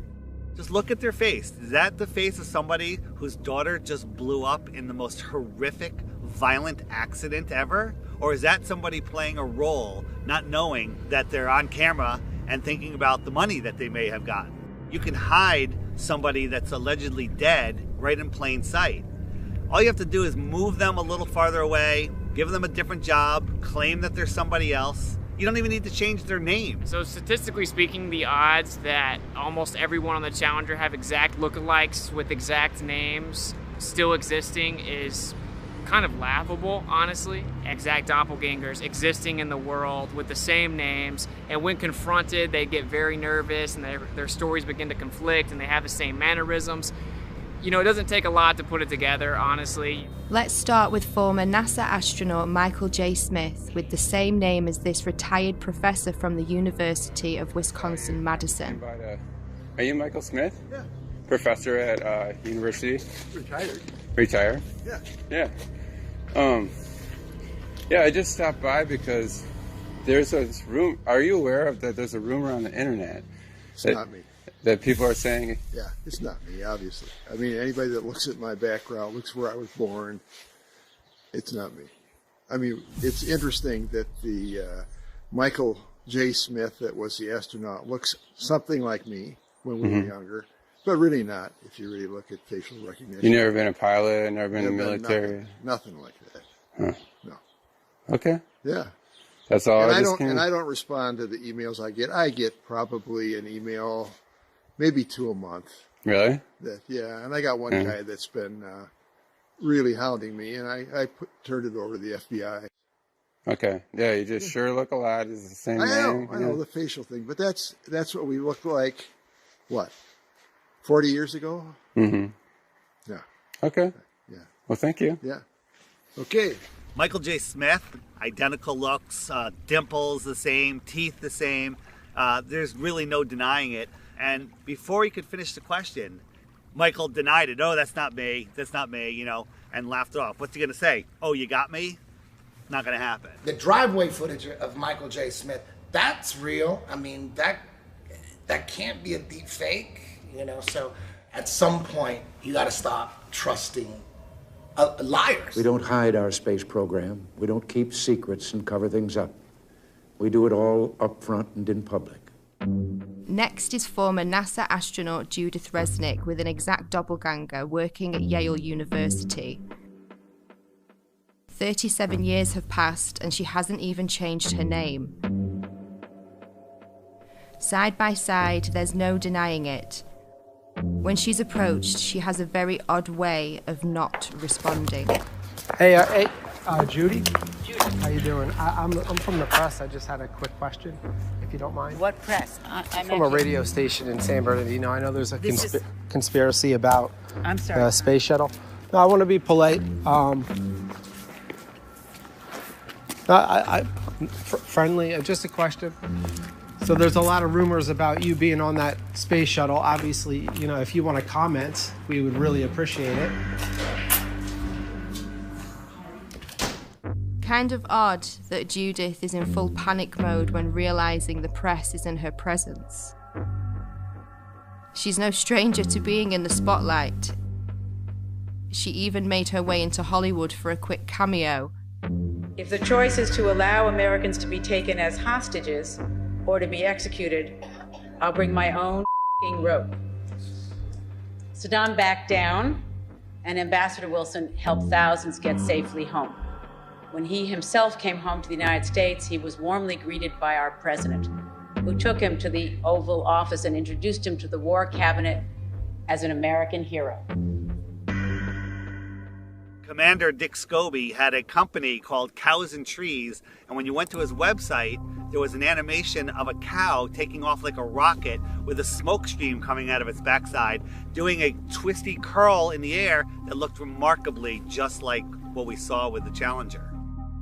And after we started making videos on that and it started going viral, that website disappeared, never to be seen again. And nobody could have predicted back in 1986 that in 30 some odd years from then that there would be something called the internet that would bring all this information to the tip of your fingers, and you'd be able to search through pictures, Facebooks, websites, profiles. Now these people are scared. They're hiding their profiles, they're deleting their websites, they're making their Facebooks private. Onizuka and McNair are always together. They're hanging out at NASA and always talking about themselves. Ellison Onizuka, if you look at clips of him back in 1986 when this happened, he actually spoke like, every other word was, Let me say that it's really a pleasure to be back. If you look at clips of his brother, Claude, now speaking, it's the same exact thing. Every other word is, But Ellison's dream is continued to be carried on. I think we got some... we're very fortunate that I think we're ready to go fly. Thanks for being out here today. His brother just so happens to be the spokesperson for the Challenger tragedy. Why aren't there any pictures of his brother back when this happened? Why didn't his brother speak at the funeral? Use your head. Former Governor Ariyoshi, who has a story about a picture that survived the Challenger disaster. Ellison Onizuka came to see me one day, and he wanted a family photo.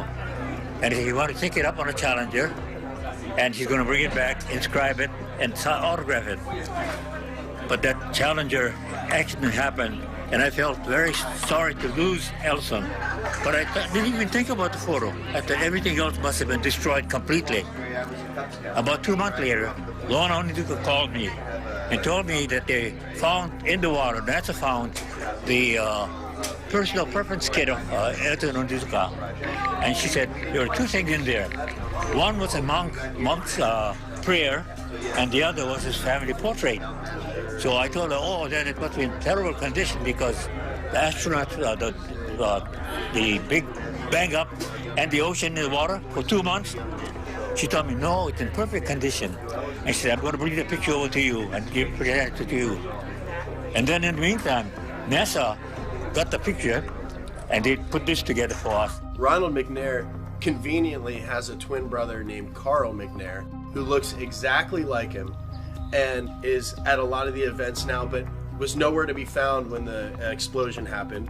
Krista McAuliffe was a fairly new teacher, just 3 years at that school. To get her story planted, all of these people, the parents, the astronauts, everyone involved that you saw, are crisis actors.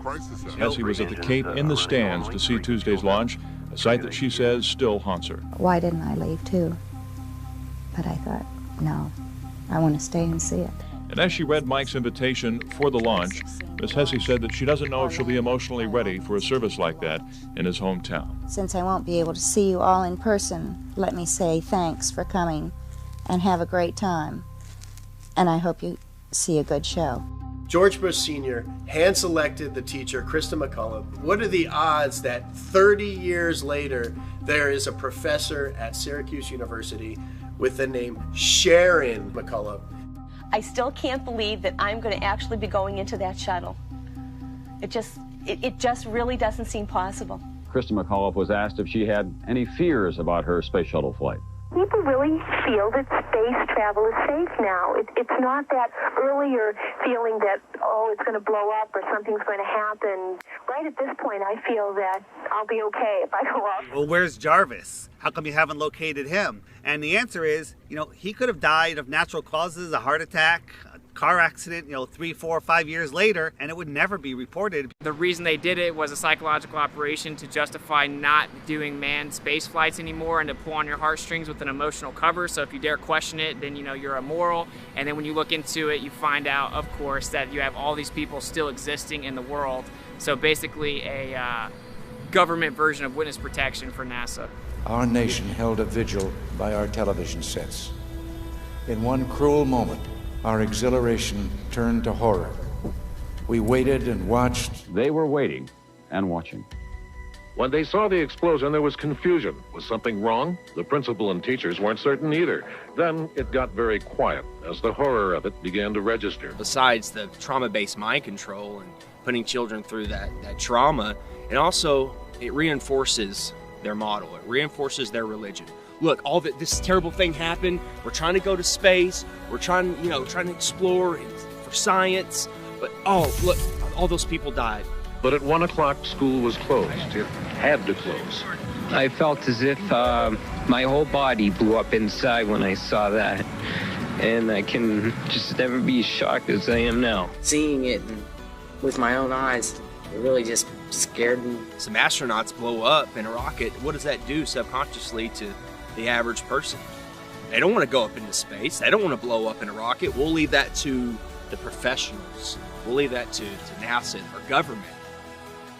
Once they had seen the evidence on the visual screen that there would be no survivors, it suddenly became apparent to them that they were dealing with death. The government had incentivized the different public schools to play the Challenger in their classrooms. So they rolled their TV sets out, they had all the children sit down and get ready to watch it, and 20% of the American public watched the Challenger event happen live. And within 1 hour, 80% of Americans had seen the Challenger tragedy happen. So just like with 9/11, they have everyone see this traumatic event, and then we're all in unison that we're traumatized. When it blew up, it was a form of trauma-based mind control that, you know, some people will never grow out of, and then the emotions kick in and you're unable to think logically about what's going on. Of course this was planned. They made every school show this event live. They wanted these kids to grow up defending this tragedy. Think about how many field trips come here, unfortunately. And they go in and watch that Heroes and Legends thing, and they come out thinking that this is the greatest possible hero that they could ever be. And that's just, they're actors. And we're building them up higher than your father, police, military, all these people that are actual heroes. These are actors working for a government agency. So. Next. Hello. Hi. I'm going to get one of these signed if that's all right. My name is Justin. Justin? Yes. I-N? Yes, with an I-N. Where are you from, Justin? Orlando. Oh, you're not far from. Not too far. No, I'm okay on a picture, but thank you. I do have a question though. Sure. Sometimes when we're watching the ISS footage, you'll see the astronauts sometimes connected to like wires and harnesses. Is that to keep them like in the frame during the broadcast, or what's the reason for that? No, I haven't actually. You mean while they're inside the shuttle? Yeah, like when they're inside the ISS, sometimes during the feeds, the broadcast, you'll see kind of pulling on their belts or something like that. I bet that is. I bet that is. I have not personally seen that. Oh, really? But I know that they try to be still when they're doing talking to someone, and then they usually try to release and do like a flip at the edge or something like that. Because I've seen the flip before, and it almost looked like a foot was caught like inside something, but there was nothing really there. It was really strange. I didn't know if there was something to kind of like hold them in place or something. We never had anything like Oh, that, okay. but they may have learned over time that it was hard to stay still, and they may have come up with something. Did you ever think the public would find out that all the spacewalks were filmed underwater? Did you have any comment on that? Well, we train underwater. Oh, okay, but only training? Only training. Okay. Most of the public have no idea that the ISS is located in an underwater neutral buoyancy lab in Houston, Texas. The space station footage that they trick us with is not travelling at 17,500 miles per hour above your head. It's all being filmed here on Earth. An exact ISS replica underwater. Coincidence? It's a pretty simple process. Film your footage underwater, remove the water layer, add in your CGI Earth layer, and cast your spell.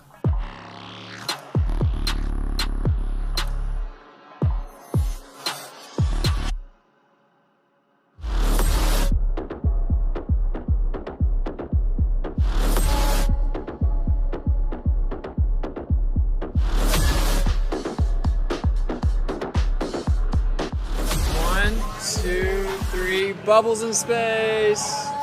The International Space Station, that's a complete fraud. It's a complete hoax. I don't believe that all these astronauts are living up there and doing all this. Every single time that they do some type of live demonstration, you can see some type of faulty wiring, some type of glitch. They're literally being held up by strings. Green screens, wires, CGI, augmented reality, all sorts of issues. Think about this. They always have the women with long flowing hair. That would never be allowed. They literally spray hairspray in their hair to make it look like their hair is floating in zero gravity. The International Space Station, brought to you by the same guys who faked 6 moon missions. Yeah, I believe that. I don't know exactly how they're videotaping themselves. They could be on one of those zero-G planes and doing it all in there. I'm not sure how they're doing it, but I don't believe it at all. It looks like a bunch of green screen I don't believe that at all. Space station is a serious place.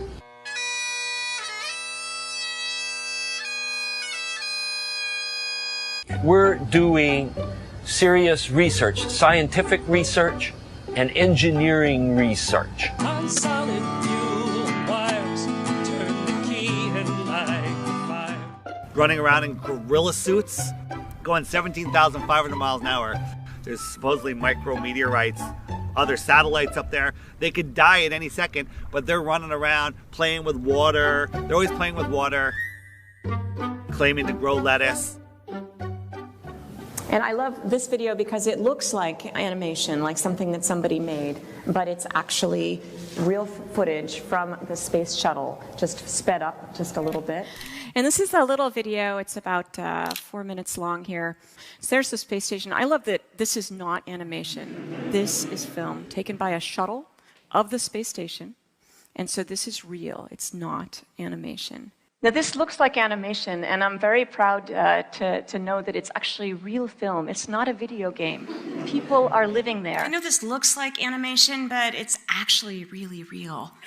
I love this video because it looks like animation. It doesn't look real, but it is real. People can watch all these ups and trickery by NASA and all these other space agencies, and all that goes out the window because they see a little light in the sky and it's the ISS. Oh yeah, that's the ISS. That's all the proof they need, and everything else goes out the window. The view will still be A-OK out there, and all you need to look for is a bright light in the sky that will be moving, and that'll be the space station. I've seen the light go from horizon to horizon. There's many problems with that light. First, it's as bright as the sun. It's really bright. How is the ISS reflecting that light as bright as the sun back to me the whole way across? Is it made of mirrors? Is that mirror following me? Right? How would somebody 10 miles away see the same reflection? Because it can't reflect in all directions. It's going 17,500 miles an hour for 12 minutes. I could see it. So what is it? I was in communication with a NASA whistleblower, and he says that they have 5 B-2 bombers that they've modified with some parts of them are transparent material, with a thin metal struts that you really can't see. The bottom was overlaid with LEDs to match the color of the sun, and they use them in their base. 2 of them are in Alaska, and I forget where the other ones are, and they take turns doing these flybys.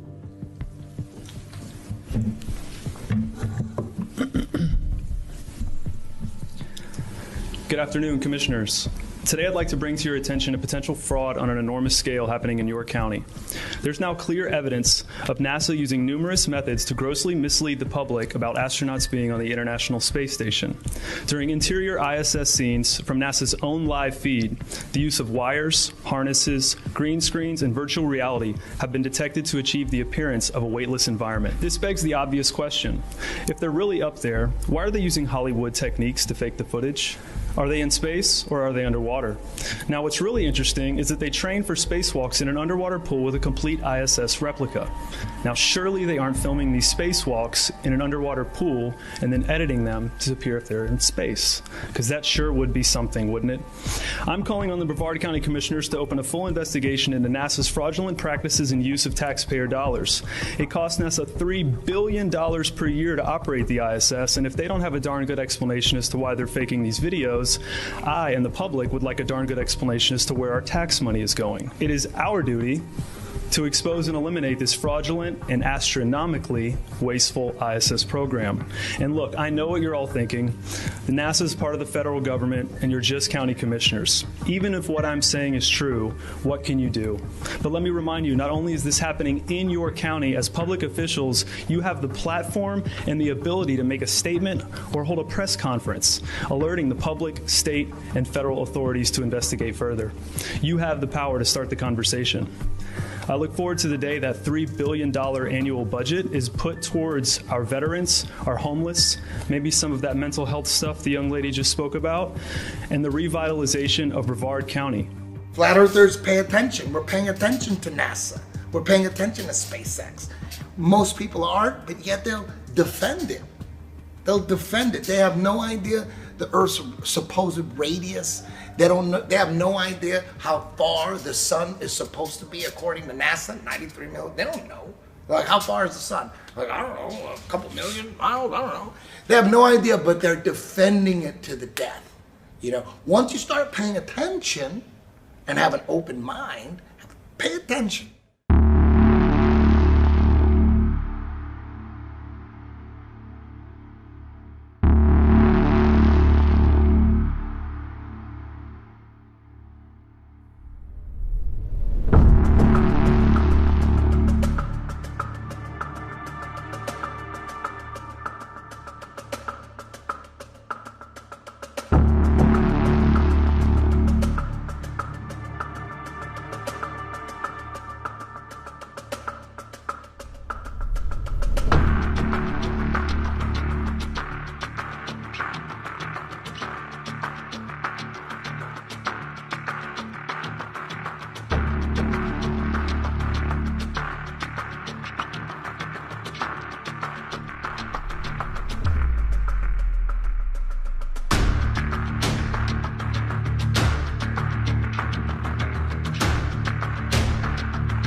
Worst footage ever.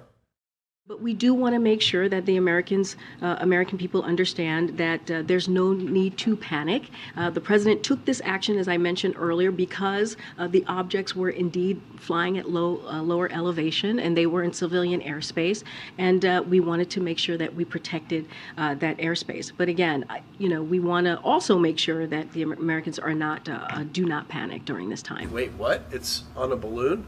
Why is there a satellite on a balloon? It's always been that way. Flat Earthers have been talking about this for a long time. One thing that isn't really discussed in the mainstream is that NASA, you know, of course we know, spends more money on helium than anyone else in the world, and actually just upped their most recent contract to hundreds of millions of dollars for helium.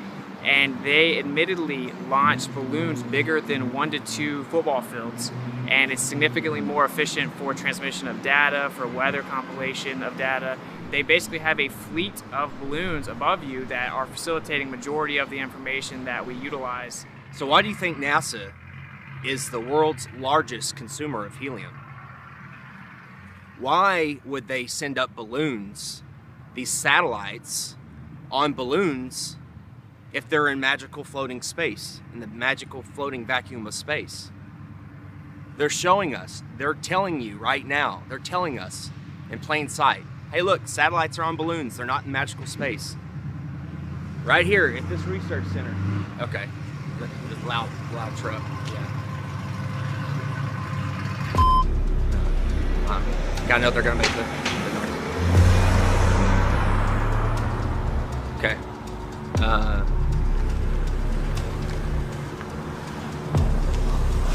Howdy.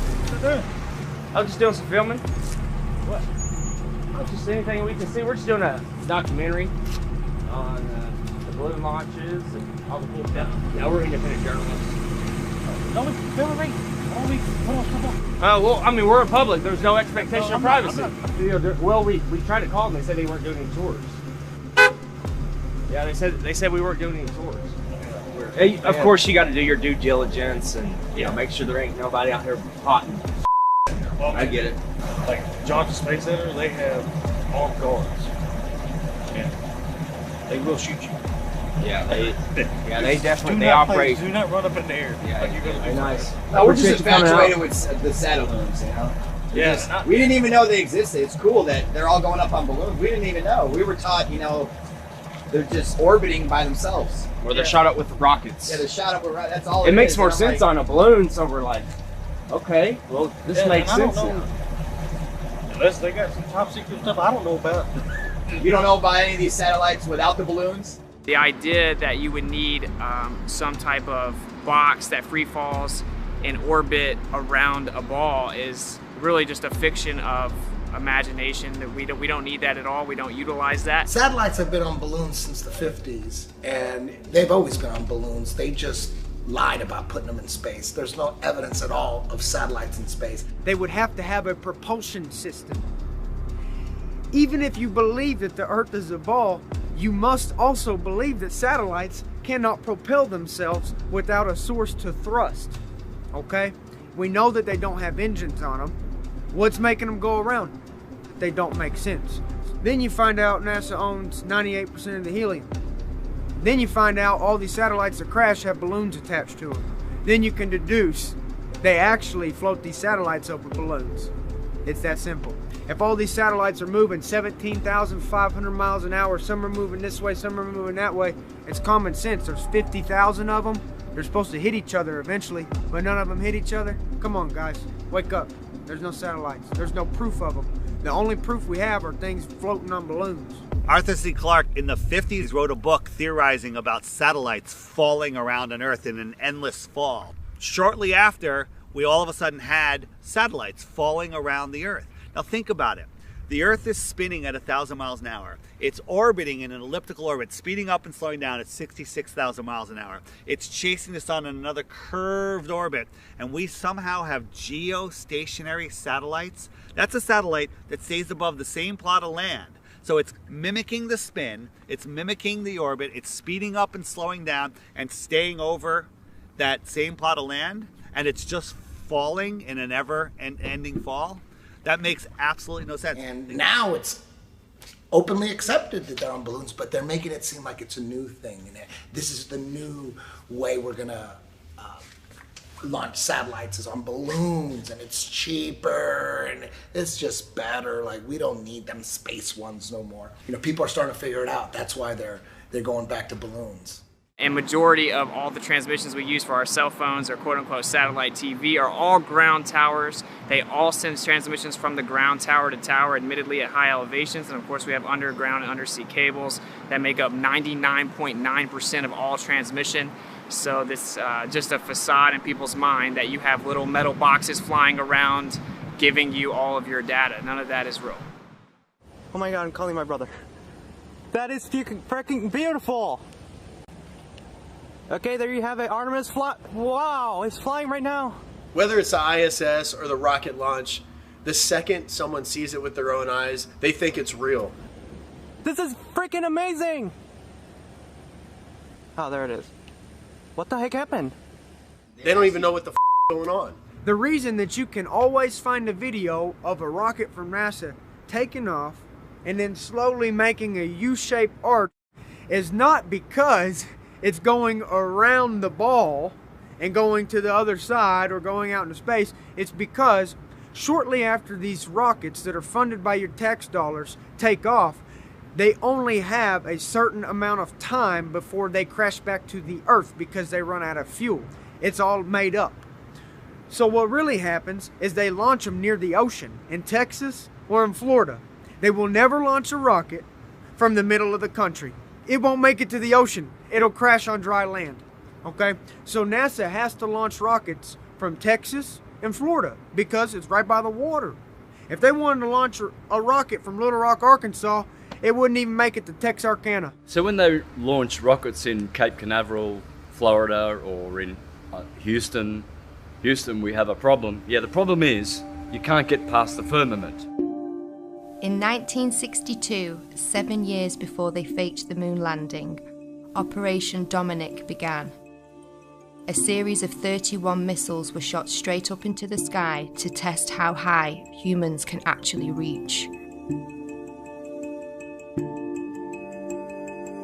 They quickly figured out, not far at all. It seems that whenever they were shooting these missiles up into the sky, they were actually interacting with different layers of this plasma field or this electromagnetic phenomena, and it seems to have fluid-like properties. As it actually hits a certain portion of this force field, if you will, it begins to disperse and seek equilibrium based on the impedance of the electromagnetic layers. Why is it when we review this footage that these things are exploding? It looks like they're hitting a barrier. Testing the strength of the firmament, and they weren't able to penetrate it. What's going on there? What is this? In my opinion, I think that they were trying to find a way to possibly get out. There's a firmament above us. So everything is as above, so below. Obviously, many people are becoming aware that there's a firmament above that many people are now starting to realize is impenetrable. No matter what you do, you can't go straight up in the air and keep going. An interesting rocket launch was the amateur Go Fast rocket. They gave us something that NASA and SpaceX never gives us, an uninterrupted feed from their camera. If you watch a NASA launch or a SpaceX launch, there's 4, 5, 6 cuts before it even clears the launch pad. Gave us an uninterrupted 72 miles, I think. Went up, and all of a sudden it went kerplunk, it hit something. It went up, and it appears to have hit the firmament. One thing I really want your generation to embrace is that the Earth is a closed system. We cannot leave the Earth.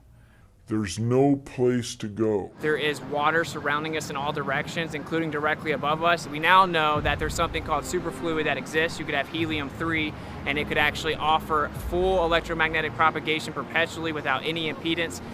Based on the things that I see, such as Crow 777's lunar wave observations, I think that there is clearly a fluid-like medium above us. The waters above in ancient astronomy, which was the same science as astrology, except one was more theological and one was more secular, they taught that this was called the crystalline sea. And in the book of Revelation, it speaks about the crystalline sea. It's the 9th heaven. The waters above, it's firm. I think the evidence is pretty overwhelming that there is a fluid-like medium above us.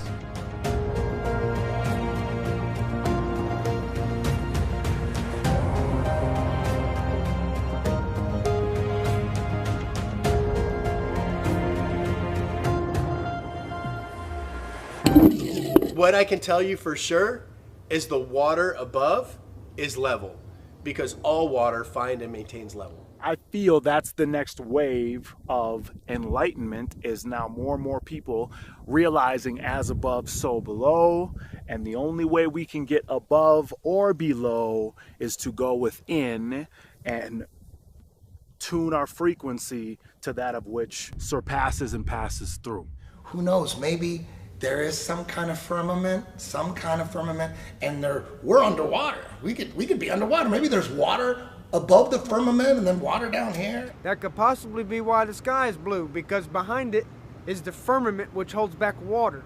As above, so below. God's throne does not sit on a convex, silly snow globe, okay? The firmament, the waters above, where he separated the waters below from above, they're flat and level. It's the sky plane. The sky only appears to curve, just like the ground. There is no curvature in the sky. There's no curvature on the Earth. Well, Dave, the SpaceX Falcon 9 is going to launch from Vandenberg Air Force Base, and it's going to launch in just about a minute, maybe a little less here. Just see the trail it's leaving behind. Absolutely amazing, and to describe it to you from, I mean, you can see it, but from the ground, it almost looks as though some of these rockets look like they're scraping across a watery firmament, kind of like a boat dragging something through the water. You see what resembles a speedboat going through water. You'll see the rocket hit the firmament, explode like watery, and then it will skim along the surface of the firmament. Why is that? Well, because it's hydrogen, it's water. I'm not sure what they're doing, but they're not flying into space. It's almost like they're just throwing it in your face. Look, we're running into a solid barrier. These rockets literally look like they're bouncing off the ocean, like a boat in the ocean, creating waves. Look at it, look at the footage, look at that. They're putting it in our face. It's soft disclosure. They can't just come out and say there's a firmament, we're on a flat earth or whatever else. They can't just come out and say it. They have to show breadcrumbs. They got to show a trail of breadcrumbs. They have to boil the frogs slowly. People say, well, what's under the flat earth? Because they're thinking of a disk floating in space. We don't know what's under the flat earth because the deepest hole is 7.8 miles. And while they were digging that hole, while they were drilling that hole, they were using ground penetrating radar to see what they're going to hit next. And they were wrong every step of the way. No more rocks, no more water. They hit rocks, they hit water, right? They were wrong, wrong, wrong. And then they hit an impenetrable barrier. They tried for years to get through and they couldn't. And then they gave up. But then somehow we have a meme that shows us a cross-section of the Earth, the next 4,000 miles. They know exactly what's there. They couldn't get the first 7.8 miles right, but they know the next 4,000. And everyone's seen the meme of the Earth with the molten magnetic core. Another thing that they're laughing at us, because you can't have a molten magnet. Any magnet of any type, you heat it up, and before it melts, it hits the Curie point, and it loses all its magnetism. Have y'all heard about the recent claim from the heliocentric priests? They're saying that the core has stopped spinning and it's now spinning the opposite direction, which is going to cause all this chaos. Well, this morning we are learning about a shift in the Earth's inner core that sounds like the plot of a Hollywood blockbuster. Scientists say our planet's solid core, which is actually disconnected from the rest of the Earth's layers, may actually have stopped rotating and could even reverse course. What does this mean? Well, at first it sounds like something from a Hollywood movie. Right. The script says, oh my God, the core of the Earth is spinning backwards. How do they know this? I just want to know, how do they know what the core is doing if they've only been down 8 miles? How? How is that possible? We've only, as humans, dug down a maximum depth of 8 miles. How do they know what's 3,000 miles down? Makes no sense. So if you look at a magnetic field on our ferrocell, you have something called the inertial plane or the block domain wall. That would be where we reside. We live within a magnetic field. And you can only go so far down before you're actually going to have the reciprocation of that energy or that magnetic field. We know the deepest hole ever dug is around 7.8 miles, which seemingly correlates to the deepest area in the ocean, of course, the Mariana Trench. So the way that I see it is you're actually living on the inertial plane within the magnetic field, which actually then begins to make all celestial phenomena fit perfect within the toroid. And of course, this entire idea that there's this magic magma core made of nickel and iron that's spinning at a different speed than the Earth spins is a complete fiction made up of seismic activity and speculation. And actually, when you look further into that, they say that that causes the magnetic field with something called convection currents. You have the geomagnetic field from the geodynamo model, and actually you would have a symmetrical magnetic field coming from the core. As it is a sphere, you would have the same magnetic field in the north and the south. But what the evidence actually shows is that it is not symmetrical at all, and in the south the magnetic field gets up to 30% weaker. There's something called the South Atlantic anomaly, which shows that it 100% is not some symmetrical dynamo effect causing the magnetic field. If you actually look further into the dynamo model, there's about 50 questions that have gone unanswered. They can't even get the math to work with supercomputers. It's pure speculation that they can't get to work, and it seems that actually we are just prohibited from going too far down based on pressure mediation within a magnetic field. There was a famous scientist that sent a submarine down and hit the bottom of the ocean and wasn't able to penetrate the bottom of the ocean, as if there was some type of water barrier firmament.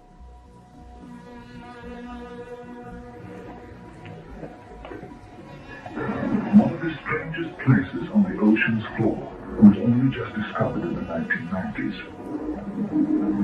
I agree it's one of a handful of people to ever see it in person. Without a doubt, one of the most amazing face that I had ever seen in the bottom of the ocean. It was while filming for Blue Platinums in the Gulf of Mexico. And I noticed there's something out in the distance. Couldn't tell exactly what, but it looked like a dark band. And as we approached it, the dark band became a donut.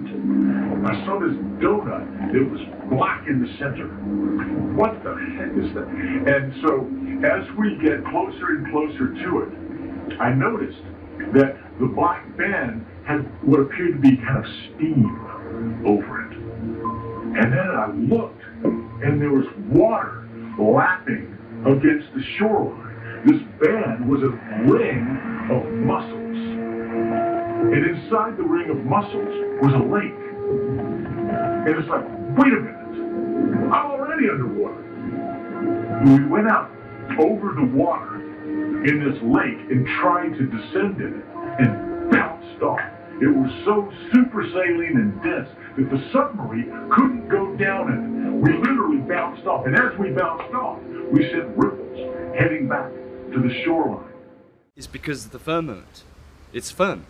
What I believe is that this is a plane and everything vibrates, and ultimately we have to become masters of vibration to work through the dimensions of this plane. This is the third dimensional plane. So this physical,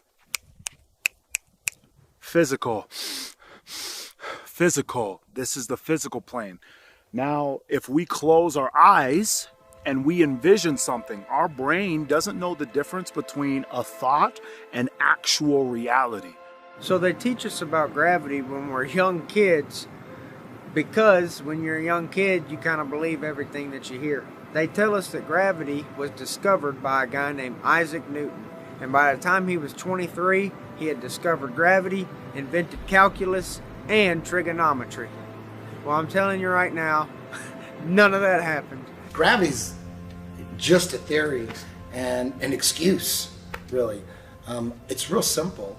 If there's a force strong enough to hold oceans to the planet, there's a force. We should all be stuck to the ground. You know, the force can hold buildings, skyscrapers, tanks, ships to it, but it can't hold a helium balloon. Helium balloon just flies away, smoke just flies away. Everything should be stuck to the ground like a magnet. If there's a force holding oceans to it, it doesn't make any sense. Once you look at gravity and you try to prove that it's real, you'll discover there's no proof of it, and that there is only proof of density, buoyancy, and electrostatics. Electrostatics is a proven thing. We all know that a positive and a negative will attract towards each other. So the Earth has a neutral or negative charge. Everything above it has a positive charge, and it is attracted to it. Everything that exists is electric. There's not one thing that exists in the entire world that is not electric. It's actually the unifying force that keeps everything here, holds everything together, and everything seeks equilibrium based on that. So everything's trying to find a state of rest based on its electric phenomena or its electric nature within the environment that we exist within. And then when you start to look further into it, you find out that on the smallest scale, electrostatics is significantly stronger than gravity is even claimed to be. Magnitudes greater, 10 to the 36 power to be specific. So everything, simply put, everything that exists is electric. Everything that is falling to the ground or not falling to the ground is seeking equilibrium based on electrostatics. We can actually test this. We can use something called a corona motor, and whenever we manipulate electrostatics, we can make things levitate. We can make things go up or down, and we can actually change how fast they go down. We can also manipulate the weight of an object simply by manipulating electrostatics. And of course, that's how science actually works, is you do an experiment that shows you what the cause of the effect is, and you can manipulate electrostatics and cause the effect of downward acceleration, commonly referred to as gravity. Of course, I've never seen a test that manipulates space-time, and you will never see that. It doesn't exist. Everyone thinks that the reason things fall is because of gravity, but actually everything that exists is electrostatic. So whenever things go to the ground, they're seeking equilibrium, so they go find their balance on the ground where their charge disperses or spreads out in through the ground. So we have positive charge in the air, we have negative charge on the surface of the earth or on the ground, which is why it's called grounding. And then we introduced positive charge, and then it went back down to the ground to seek equilibrium.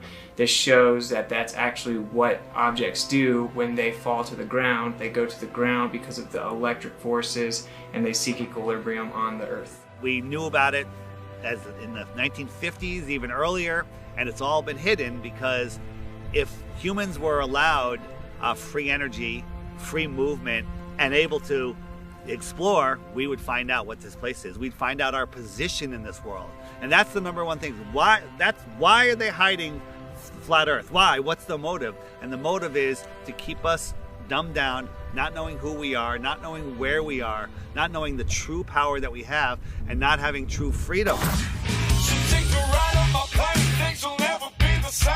Remove the programming inside of your brain. You gotta open your eyes and look at the horizon. You can feel it inside. I'm gonna make you realize that you are not an animal spinning on a waterfall. Is that what you really thought? Come on, level with me. Yeah, level with me. Yeah, get on my level right now.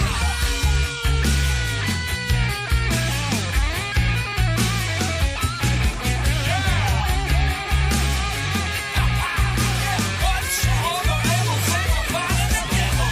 'Cause you are not an animal spinning on a waterfall. Is that what you really thought? Come on, level with me.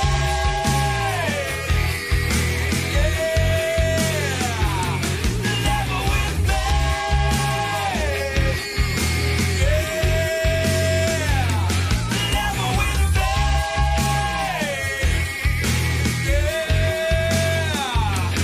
Level with me.